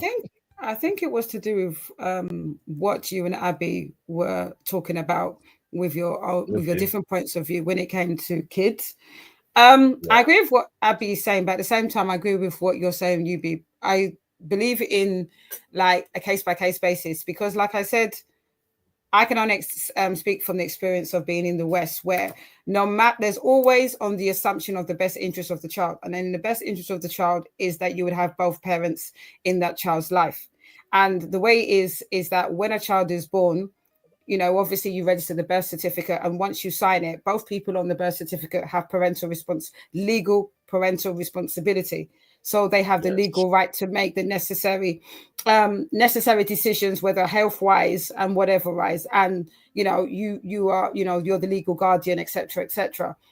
So what I'm trying to say is that we should always have this positive assumption that any father that has common sense would want to be involved with the child in the child's life. I do agree with what Abby is saying that most times, especially Nigerian men, yeah, they have they can be deadbeat dads, but we can't generalize. And there are some good men out there. I've been divorced and I've made it very, very clear that I lost custody of my child and my youngest son is living with his dad. And I will say this time and time again, he's a great dad. So, and he had him from the age of 3, very, very young. So obviously I wasn't happy. I was devastated, but I will say this, he's grown into a fantastic young man. He's 10 years old now. And so what I'm trying to say is that, yes, and in the normal state of play, the woman should be involved. But if it's a case where someone has passed, you would believe that the father would want to step up. And I think we should always have the assumption that he should step up. And when there's a situation where he doesn't, that's where the relative should kick in. And whether you have to go to court or whatever. But I always believe that there should be a positive assumption that any father worth his salt would want to be involved with his child. So that's where I'm coming from. Personally, I do agree with Abby that this guy is a deadbeat dad. I think he's just pretending. I just what I am, but I'm putting feelings aside, like Uncle Emeka said. But I just believe that there are cases where there are fantastic men that are bringing up boys and girls without the mother being around, whether for whatever reasons or the fact that the woman has passed. So I just want to put that out there. But I personally think that let's wait and see. I mean, who are we to say? He may actually be a great dad. He may be a deadbeat dad at the same time, but I think we need to balance it and give him grace for him to step up to the plate and be the dad that he's supposed to his child. I know there's two different baby fathers, and I assume both of them are alive, and I would assume that both men will want to step up to the plate and look after their respective children. But I just wanted to put it out there that we should always try and be positive and hope that these men step up to the plate when it comes to fatherhood. Thank you. Thank you very much, Honey Babe. You make a perfect sense. Thank you so much. All right, to round today's topic up, let me show you this one video. I just wanted to get your opinion on this thing, please. Make una no verse. Where the video again? Don't let her go. Okay. So, your favorite uncle in Nigeria, our OAP, Daddy Freezer, was asked this question. And his response made me wonder, like, Egbo, you will say one thing today, you say another thing tomorrow. So please listen to this. In fact, let me put a break here so that I may be able to cut it off later.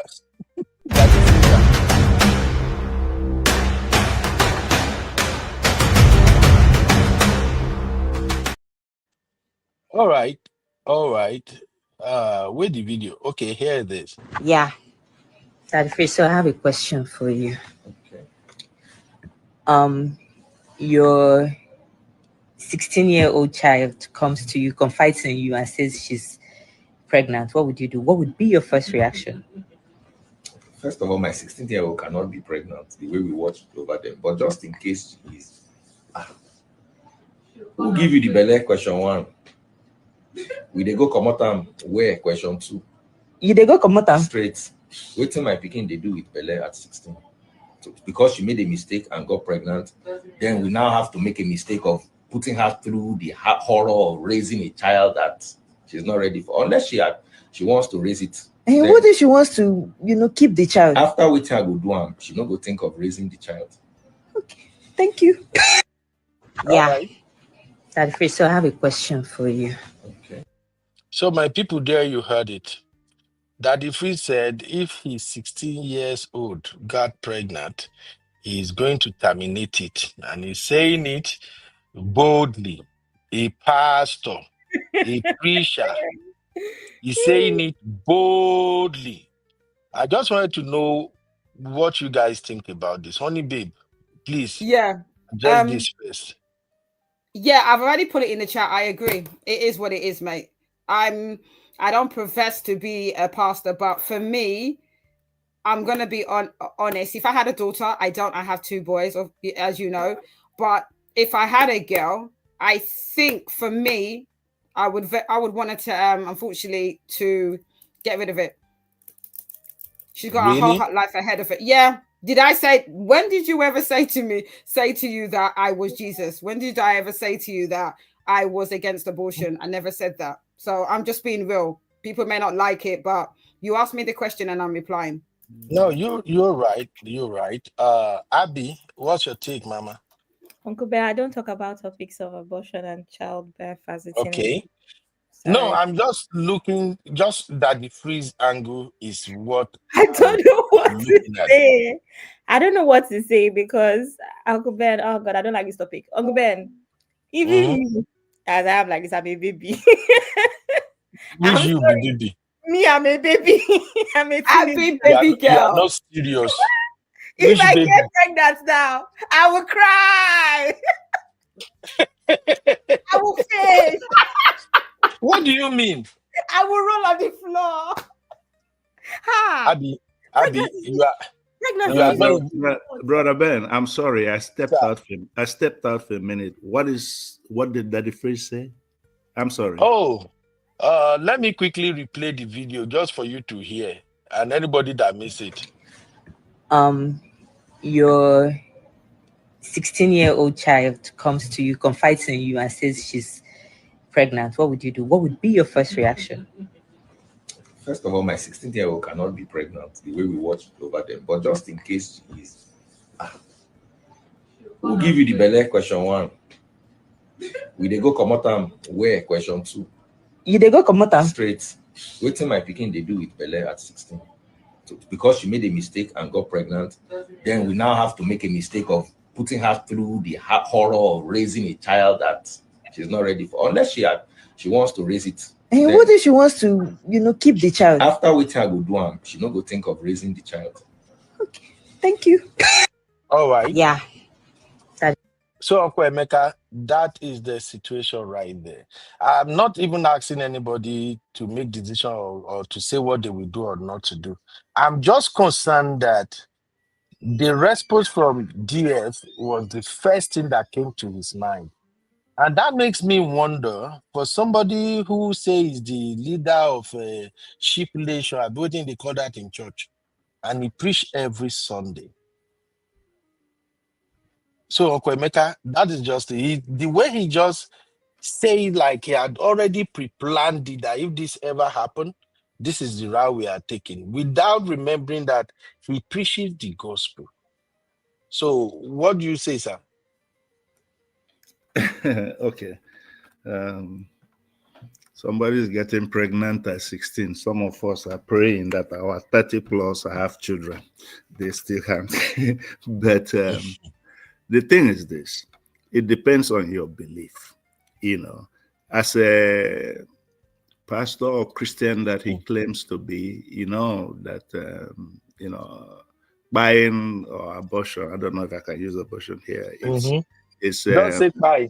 Yeah, buying is illegal, Now, if it is me, Uncle Emeka, and I have a 16-year-old that comes to me and said that she's pregnant, Daddy, what do I do? And the first question, first of all, I am totally against abortion. Number 2, it is your body, your choice. So I will ask her, you want to keep this baby? Do you know the consequences? Do you know what it takes? And if she still insists, then fine. Then I will become a grandfather. That's my take on that. And luckily enough, if the boy is maybe they're even within the same age, which means she still have to go to college and he still have to go to college, then I will be raising my grandson until they're old enough to assume their responsibilities. That is what I will do. I don't know what somebody else would do. Thank you. Thank you, Uncle Emeka. Because of the sensitive nature of this topic, we won't dive into it deeply, but these are situations that are happening now in our society. As for me, I pray my kids don't get to hear this. If it happens, they keep the picking. Now God just bless me more. I will keep That's both. just me. God just bless me with that. And now the only thing is that your privileges are now restricted because now you have become a grown adult. So you have to start making big girls' decision. If you are going back to school, you are going back to school early now to focus on nothing like, hey, daddy, we ain't doing all of that again. Now you have She's to a grow baby up. girl too. No. Baby You know girl, why? always gonna do big girl. She's not more baby girl, Abby. No. You know why? You know why? I don't know, if you look at Nigeria and US now, you will see a girl of 20, 21, 22 years old already have like 4 babies with different men. Girl of 22 years. He plenty here, well. And now people will look like us, now they're even worse with that thing. Go to Kendra's show. Go out listening to some of them. And the reason you see a 22 years old already have 3, 4 kids with different baby daddies. Some of them will get lucky. Maybe one father will be father to 2, but the other 2 will be different men. The reason is because the moment they made the first mistake, the parent did not put their feet on their neck to let them know that, look, your privileges are gone. You got to stand up now, put yourself together and decide where your life is going. If you're going back to school, you want to become a nurse practitioner, you want to become whatever you want to become. I got you for that, but that's the only thing you are doing. Now, you are not being thrown out of the house. It's not going to happen. You are still my baby. You will be provided for. To my best of ability, I will take care of everything as well. But we are trading it for your seriousness. If you go lose guard, you go carry second one. Now I'm throwing you out and I'm shutting the door. So that is why I said, once it's happened, you are no longer a baby girl. Everything has consequences. Now, the first one is a mistake, which can happen. Even me, myself, how old was I when I give person belly? So, I know like the answer way that the freeze gives. So that is like the wrong answer I can expect to come from somebody who preached the gospel in the first place. But again, your body, your choice, whatever you do is okay. All right? Hey, MOP, MOP say, I wouldn't want to be her with this long speech you be. No. Every parent have their own style. Even my kids know. I'm a consequentialist. I'm always your daddy. I'm your friend. I'm your everything. You can mess with me. We can do everything together. But I know when to draw the line, and everything has consequences. And the consequences, if I say you are paying for this, for acting like this, that's what you're gonna pay. I'm not gonna change my mind. So that next time when you want to make stupid decision, you think twice. So, but for this type of mistake, no. God bless me more with that with PK. I'll take care of everything. When you make the second mistake, you begin to see the color of my madness. Like my son, when my son made the first mistake in Nigeria, he paid me, I vibrate, I do everything. My madam calmed me down. We walked through it. I was happy.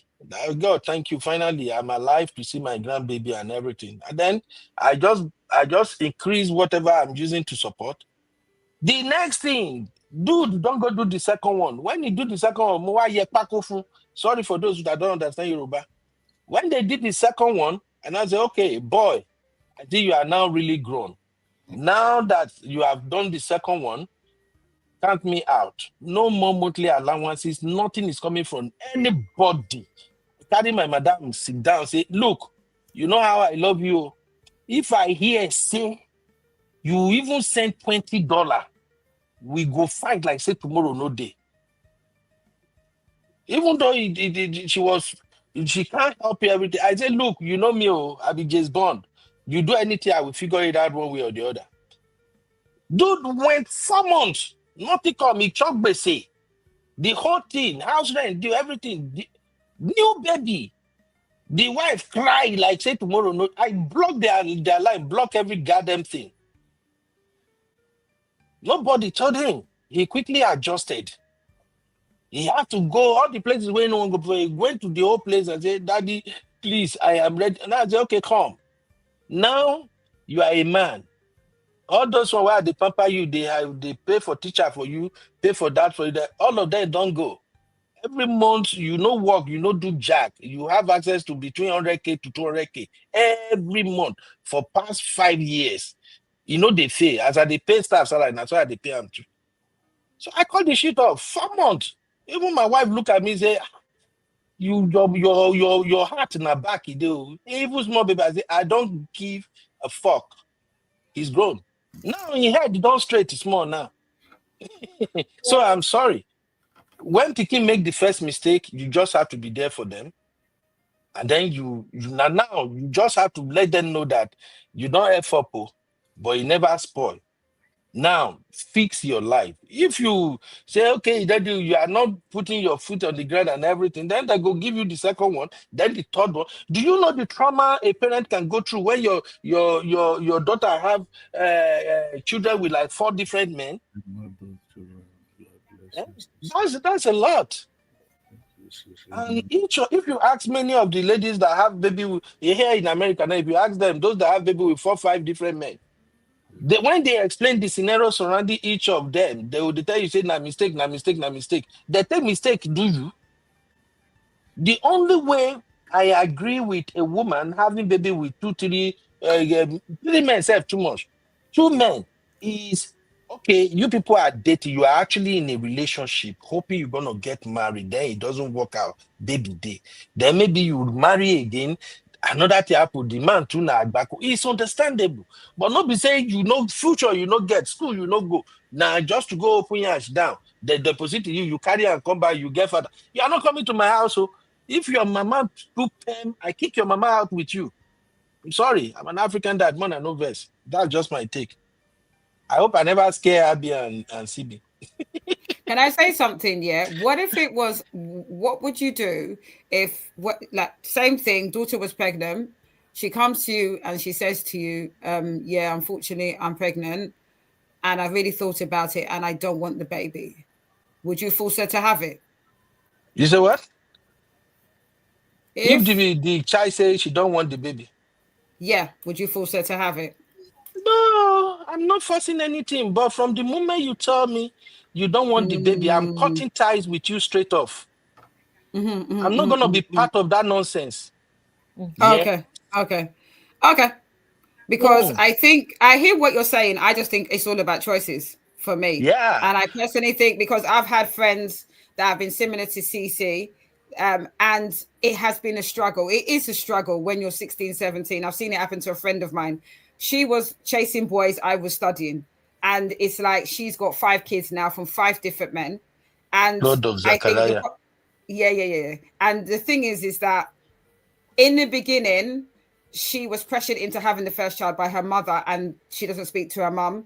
And then it trickled into the second, third, fourth, fifth. So sometimes it depends on the person. And like I said, I do believe in choice. Sometimes for some people, they may decide it's not for me. I'm not mature enough, even though I say that, well, you're mature enough to do it with the person that you're with. But some people are not mentally, financially ready for that, and may decide that I don't want to have at this moment in time, I don't think it's the right thing for me to have a child. No, is their choice. But here is the thing.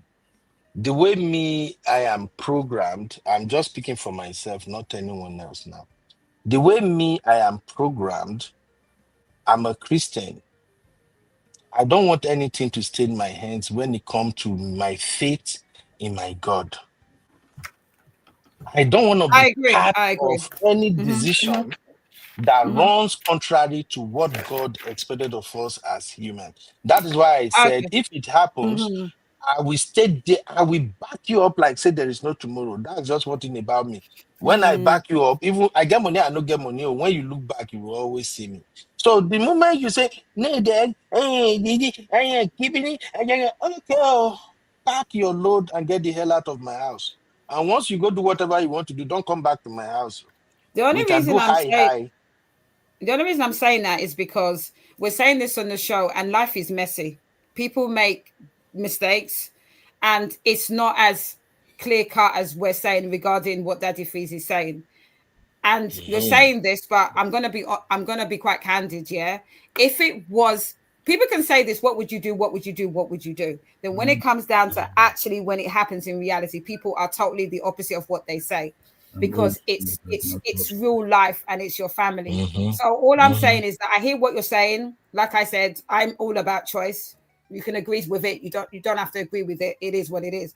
But I think there's situations where, for whatever, whether it's grape, whether it's anything, there's situations where it's not as clean cut as that. And there may be reasons why someone would want to, get themselves in that situation. Sometimes, you hear of stories where there's grape, We haven't. There's that situation as well. So we need to have grace and know that it's not as clear cut as everyone is saying.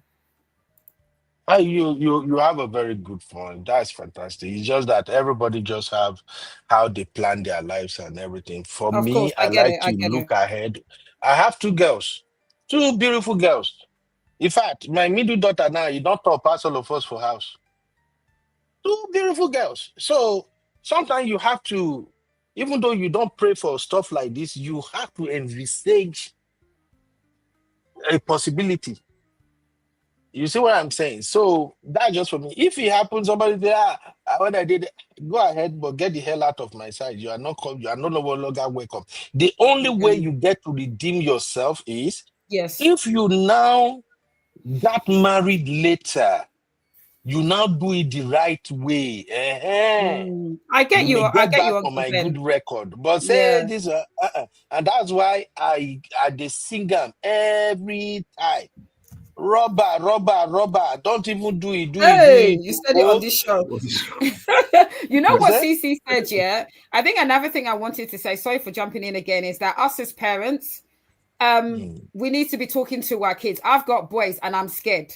I've told you I'm scared because this boy is only 13 and he looks like 18 and he's talking to girls. So I think for us as parents, and I'm talking to myself, we need to talk to our kids some more so that they don't experiment so they don't end up experimenting because they don't know what Kerewa is all about. Do you understand what I mean? So I think it's about educating our kids to do the right thing. Wear the rubber, don't do it. This is what happens when you do it all. Yes, This is what happen, oh. So don't do it, so oh. I don't want to be grandmother, I'm still fresh, oh, you understand? So I think we need to be talking to our kids definitely about this so that they don't get themselves in something that they will regret. And did you know that boys are worse than girls when it comes to this thing? Definitely. That's why I'm scared.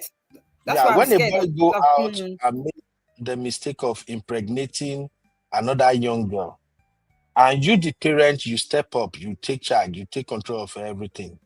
Most time, many of those boys, they impregnate the girl they just want to have maybe one night stand with. Or a girl they were not planning to have something seriously with. And the girl might think she's in love with them or something. Now, when you stand up and you take care of that responsibility for them, did you know that your boy have the tendency to go and do it again with another girl? Whereas a girl, sometimes when they made that mistake, many girls, they do self-correct themselves. Like they'll be like, I'm gonna go through this shit again. I have to wash it this time. But boys are worse than girls. So for me, the same thing applies. You are a boy, all of you on you, okay, fine. First time, we're taking care of you, but on one condition. You are going to marry her. Makoko, I've go first drag that one with you first. Until I see say the guy don't want to marry you, you are going to marry her. Or else forget my backing. I'm not backing you. We're not gonna do that shit. So from the moment you give that girl belly, both you and the girl, you both have to pull yourself together now and start thinking about how you want to have a good life. I Would can you support you. seriously, sorry, Yeah, that marriage sorry, one. hang on. Though. Would you seriously force your daughter or your son to marry? I think that's the wrong thing to do. Okay, it's my own principle because I always teach them. I always tell them, don't sleep with a girl you know want you to marry. cannot marry. I It's get it. my I own get it. simple principle. You see, that's why I tell you, my I friends, all the respect time that. that I'm a Yeah. consequentialist. My own be say, Hey. I will already be telling you what will happen if you do this. When it happen, don't come back to me and say, Daddy, please. Now, I will close my eye. That's why I tell you. Sometimes my mother will look at me and say, Guy, your heart is there for back. No, I'm sorry. Yeah. I get you. I get you. The only reason I say that is that my cousin is in Nigeria. He doesn't listen to this show.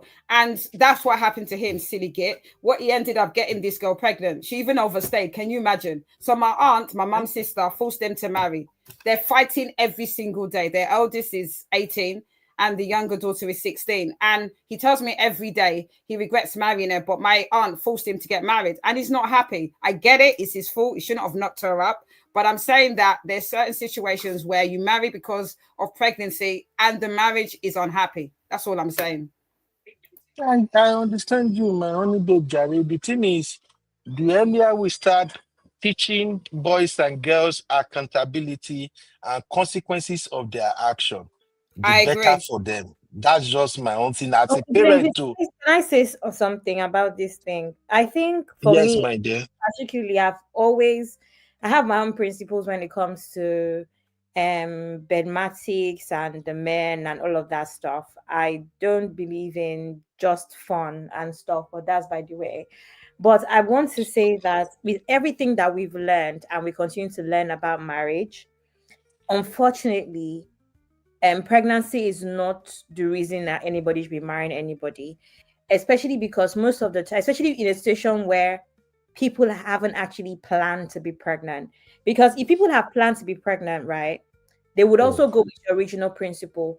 I've been brought up in a home where the preference of my parents is marriage. And as we know, because you're married does not mean you're not going to have a divorce. But my dad, and we've had this conversation before, even recently. My dad's thing is, yes, divorce happens. We've seen that the rates of divorce is even higher. That is not what I wish for you.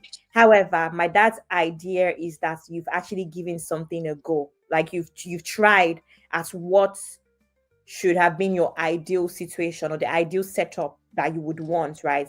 Let it now be Mhm. whatever unfortunate reasons it fails. So my dad still stands by that, and that is his own principles where pregnancy is concerned. And I've always had that at the back of my mind. And I'm someone who I've never joked with that at all. Like I said, I was not joking when I said if I get pregnant tomorrow, it would be as if the worst thing has happened to me. Meanwhile, I can look after the child by myself without any help from anybody. But that's just my mindset towards it because that's how I've been brought up. I said it before. When I was coming to the UK, my dad did not care about anything else. He didn't care about my academics. He didn't care about anything. The only thing he said is number one, pregnancy. Number two, drugs. Those two. I don't want to hear anything. I don't care. I know you're going to do well academically. I know you're going to do, God bless daddy for me. but you see, drugs God and bless him. baby, don't come back home. That's what my dad Yes. said. Don't come back to my house if you have a Ah, baby. I'm And if sending one Don Pedro to using daddy. any sort of drugs. That was his only advice, this man. And you know the bad thing about that advice? The advice did not start happening in the house. So the advice happened at the airport. It was not an advice, it was a warning. So it happened just before I was getting into security. So that means it will sit very well that I'm not playing with you. This is not friendly advice. This is a warning. So yes, those principles happen. However, I have a brother who has a child now out of wedlock, not the same setup. And actually, Uncle Ben, my dad has done exactly what you have done. He's a big boy, oh. He's 25, so he doesn't need anything really.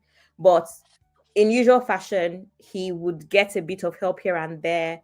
Same as myself. My dad doesn't play about making sure that we have enough, even if you work and all. But my dad has withdrawn. He's very happy. Oh. He has given the child name. He has celebrated everything. He has done everything he's supposed to do. He has done naming ceremony in Lagos, everything. But you see, £1 you are not getting from me because you're a man. You're a man. So that's my dad's thing now. Is all those, dad, can I get £500? Dad, can I? Or these things of I've just had. Here you go. My dad said it can never happen again because my dad also said the same thing. We had a family. Remember having a family meeting. My dad said, if he gives this boy £1, you're going to see next year. They'll come and tell you they're pregnant again. Just watch. That's what my dad said. You will see. Okay. Okay. Thank you, Abby, for that. Uncle Emeka said, UB, is it true that in Yoruba culture, if you impregnate a girl, she is automatically your Iyawo? Actually, it's not true. But the thing with Yoruba culture back in the days, not now, back in the days, when you impregnate a girl, your back in the days, your parents are usually the people who might likely decide who you are married to. So even if they don't decide who you are married to, as soon as you impregnate a girl, they want to take charge, they want to take care of the girl. So, and then your father, for instance, will want to do the right thing by making preparation to go meet the girl's parent. And even if your dad doesn't do that, the parents of the girl, oh, in Yoruba, you see, this having child anyhow is a big deal in Yoruba culture. All this, I can just have a baby. It doesn't matter. It is my baby. It's a big deal in Yoruba culture. That is why this time bastard Omo Ali. If you really want to give, if you want to get a Yoruba person to really go mad at you, call him Omo Ali. Just call that Yoruba person Omo Ali. He will be so crazy with you that you will have to go and show him his father.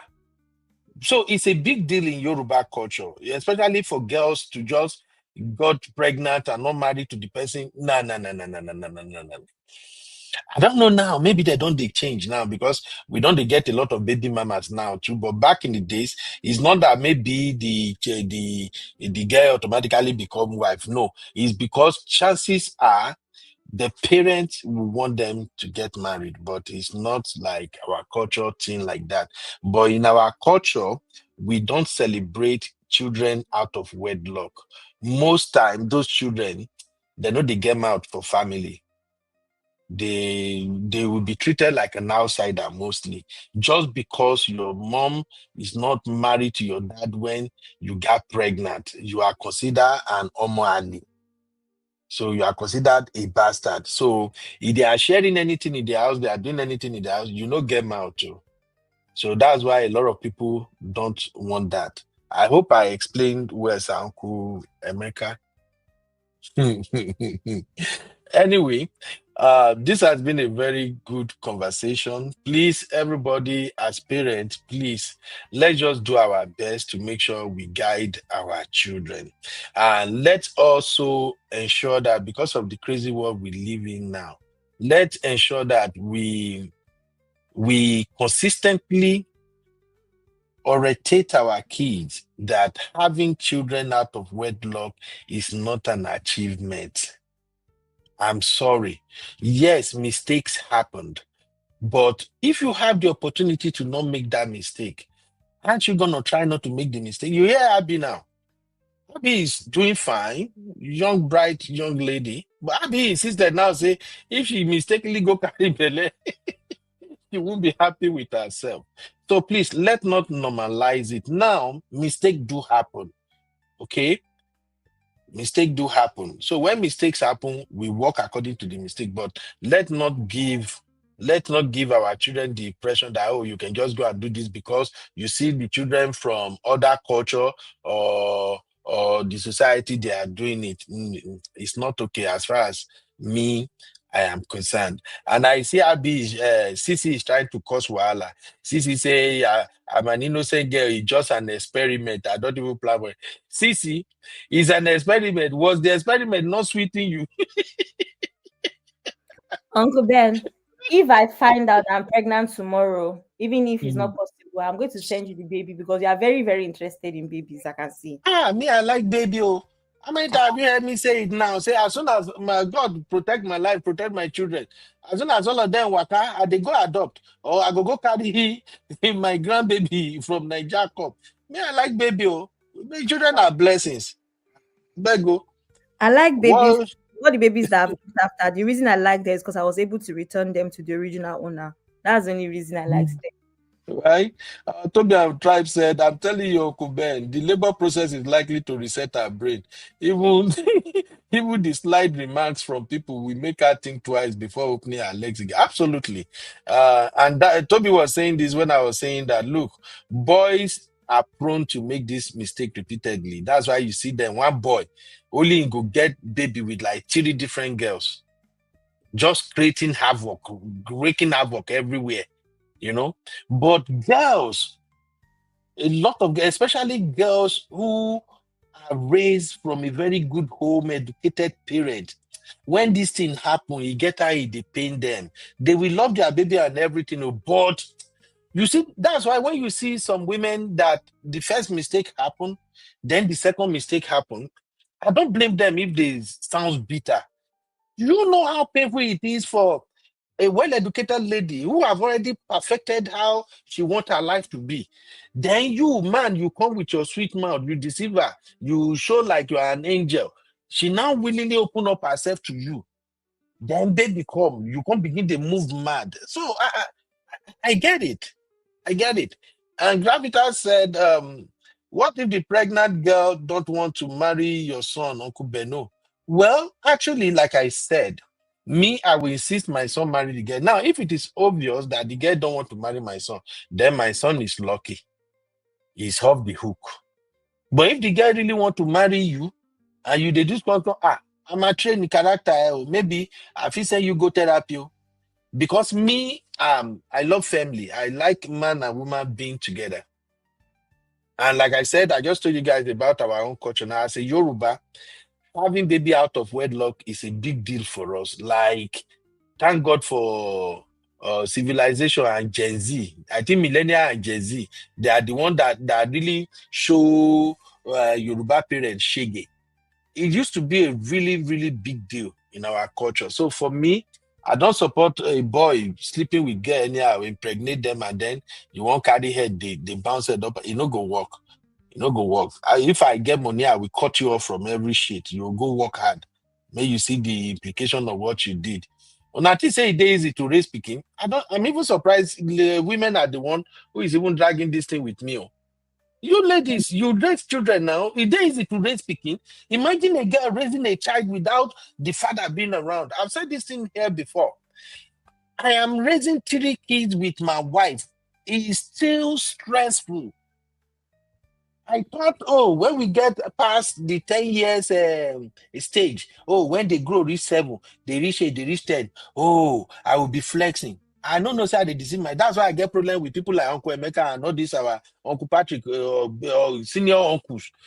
Not be them directly, but I feel like all those our elderly men, they're supposed don't train us when they come up, say, look, when you are raising children, you should prepare for this. The thing still they hit me. Raising kids. Even now, every time, every school session, my children are coming up with different patterns. The one where they come up with now they say they know they eat school food again. Now, don't hear that one before. Now they don't want to eat school food again. Now, for them to go school now to the text, Daddy, can you cash at me? I'm starving. I go rake, say I no go cash them, they cash them, I no give them shishi. Later I go think again. If I no give them, if they go ask one boy now, one boy begin buy snack for them. Something will happen, then I go give them again. In fact, I still tell my wife, say we go have meeting this weekend because now so that they come meeting for me and my wife head. This weekend we go come meeting for their head. They have to stop that rubbish of saying they know they eat school food. So raising kids is not easy. So if me as a man, if I can see that, more, this thing no easy. Imagine a woman doing it all by herself. Children can literally run you mad. But it's okay, make the papa dey there so that as they are running you mad, the papa self is getting his share of the madness. That's Uncle just Ben, it. Oh. imagine mistake. You now go for scan. They will not say you're having triplets. Oh God. Ah, Triplets. I be no talk down. You don't scare me now. I be my mama don't die. If you say my mama still there alive now, I go say yes, we'll go carry grandma come. Abe. No even talk that way. I be CB, what would triplet. you do? I need to hear what CB would do. CB, what would you do if there's a mistake and you go to for the scan and they tell you it's triplets you're having? CB cannot make mistake. Oh. I know sure say CB go make mistake. CB don't sleep already, self. Yes, Just leave her. She's sleeping. What did a man of prestige say that your bad girls are always getting knocked up mistakenly? What does he mean by that? Sorry, I was on another call. I just come back. No, You know the funny. Yeah, man go of on. prestige is right. You know, like I said, millennial Ah, and Gen Z. Oh, millennial and Gen Z have shown our parents shege now. If you go to Nigeria now, a lot of Yoruba girls that they carry belle anyhow. Not it's all of them, especially those ones that some of them are even educated. Self. What am I even saying, self? No, some of them carry belle anyhow now. what has education got to do with it? All women, whether you're stupid or intelligent, you still have a womb, Abby. So you're gonna get pregnant, isn't it? So does it matter whether you've been to school? You're a woman now.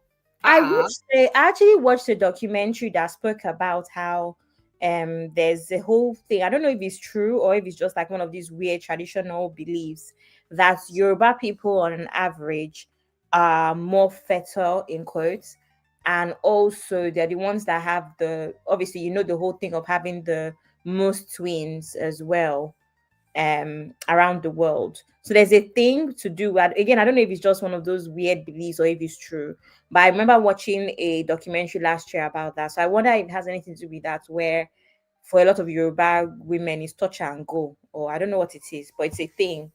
Or I don't know if also traditionally there's less implications, because I know that with Igbo culture it can get really complicated with things like that as well. But yeah, I wonder if it has anything to do with that anymore, if it's true, how accurate it is. Uncle Ben, are you there? Uncle Ben. I'm here. Uncle Ben, did you like your new nickname from Uncle Emeka and Uncle Patrick? What's the nickname? The nickname is BBB. Where did they come up with that? Uncle Emeka called Uncle Ben, right? And Uncle Ben said, Let me say that again. What do you say? I said, you have a new nickname, or BBB. I beg you, no give me that your nickname. Oh. Baby boy Ben. Are you kidding me? Yeah, because I saw one video, I saw one video of Uncle Ben today on Instagram. I said, okay, he's giving baby boy. He's giving 31-year-olds. I said, okay. Yeah, now I'm happy. I'll go tell my wife. Abby don't praise me today. That woman know they praise me rich. I'm young, Abby. I'm sexy. You look like you were 31. I said, what's going on here? Brother Ben, you have a 5-pack. You are good to go. His muscle was now very big in his arms. I had to look for it.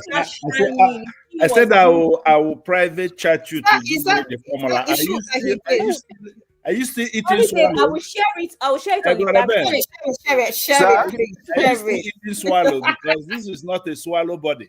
It was I'm eating swallow. In fact, Instagram body. Oh. In fact, I carry swallow go work self. I be want take the picture, send to Sisi, make you see me mixing it together. But the thing is that I eat swallow 3 times a week now. So, and then I always make sure I try to run, I work out, I lift weight, I do everything. Sometimes I combo everything.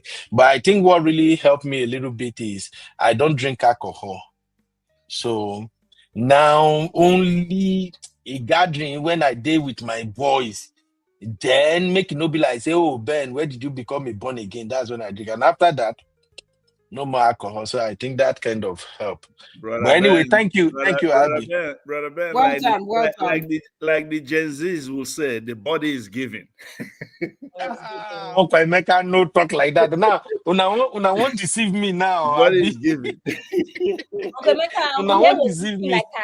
Uncle Ben was like an Insta baddie in that video. I said, seriously. Oh, is it Abby? Is it the one where he's talking about what God did for him or something? He's wearing all black. He's good there. Can you send it? Let me look well. You people have started though. Make una leave me alone. Please for us here now. Please for us. Please for is us. It this one? Yes. This is the one. This is the one. This one? Yeah, this one. Yeah, I saw this today. This is the one. Abby, you know where you get. Brother Ben, this is not WWE body. Uncle Emeka, no mind me. I say make I try. My wife, they threaten me these Look days. at the video. See.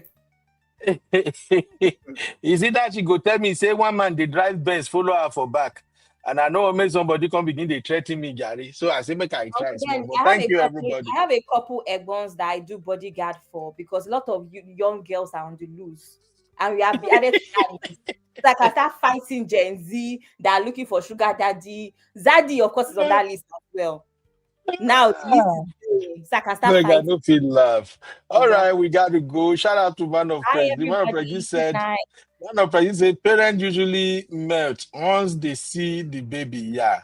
Yes, that's what we were talking about in Yoruba culture, how we really despise girls having baby without a man.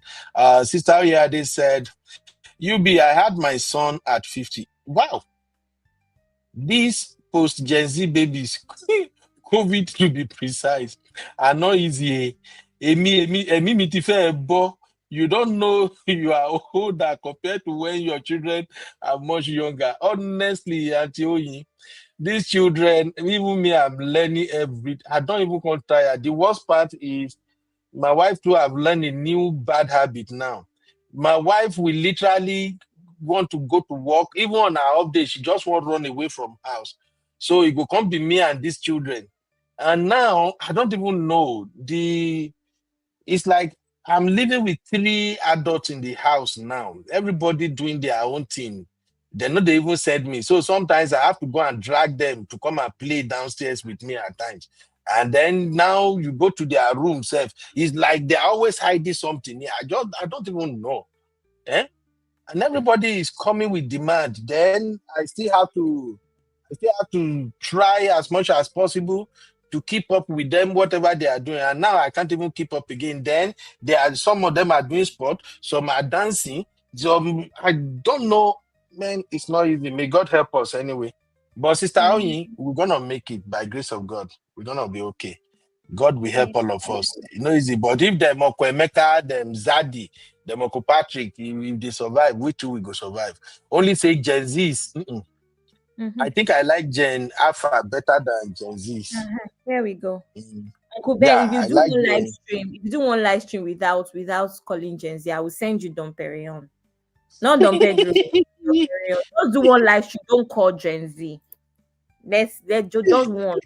You go hard. Leave Gen Z alone. Leave Gen Z alone, I beg. You go hard. Oh no. Uncle Emeka, Gen Z don't show me Pepe. Gen Z is Jesus Christ. No. I don't have the stomach for these people. You hold their hand, they go take leg, they create something else. Oh, I'm just freaking tired of them. Thank you, everybody. Let's call it a day. Thank you, Uncle Emeka. Thank you, Honey Babe. Thank you. My Abby, thank you very much. It's a very interesting show today, and Thank God you. bless you all. Yeah. Thank you. Tomorrow Thank you, we are back at it again. I'm highly disappointed of Nigerian government because the Nigerian government were highly disappointed in them due to foreseen circumstances. Definitely, I'm one of those people approving. People should die in coronavirus is more better than people should die in hungers. Hunger kills more than coronavirus because some people are less privileged. I don't want peace. I want problems always.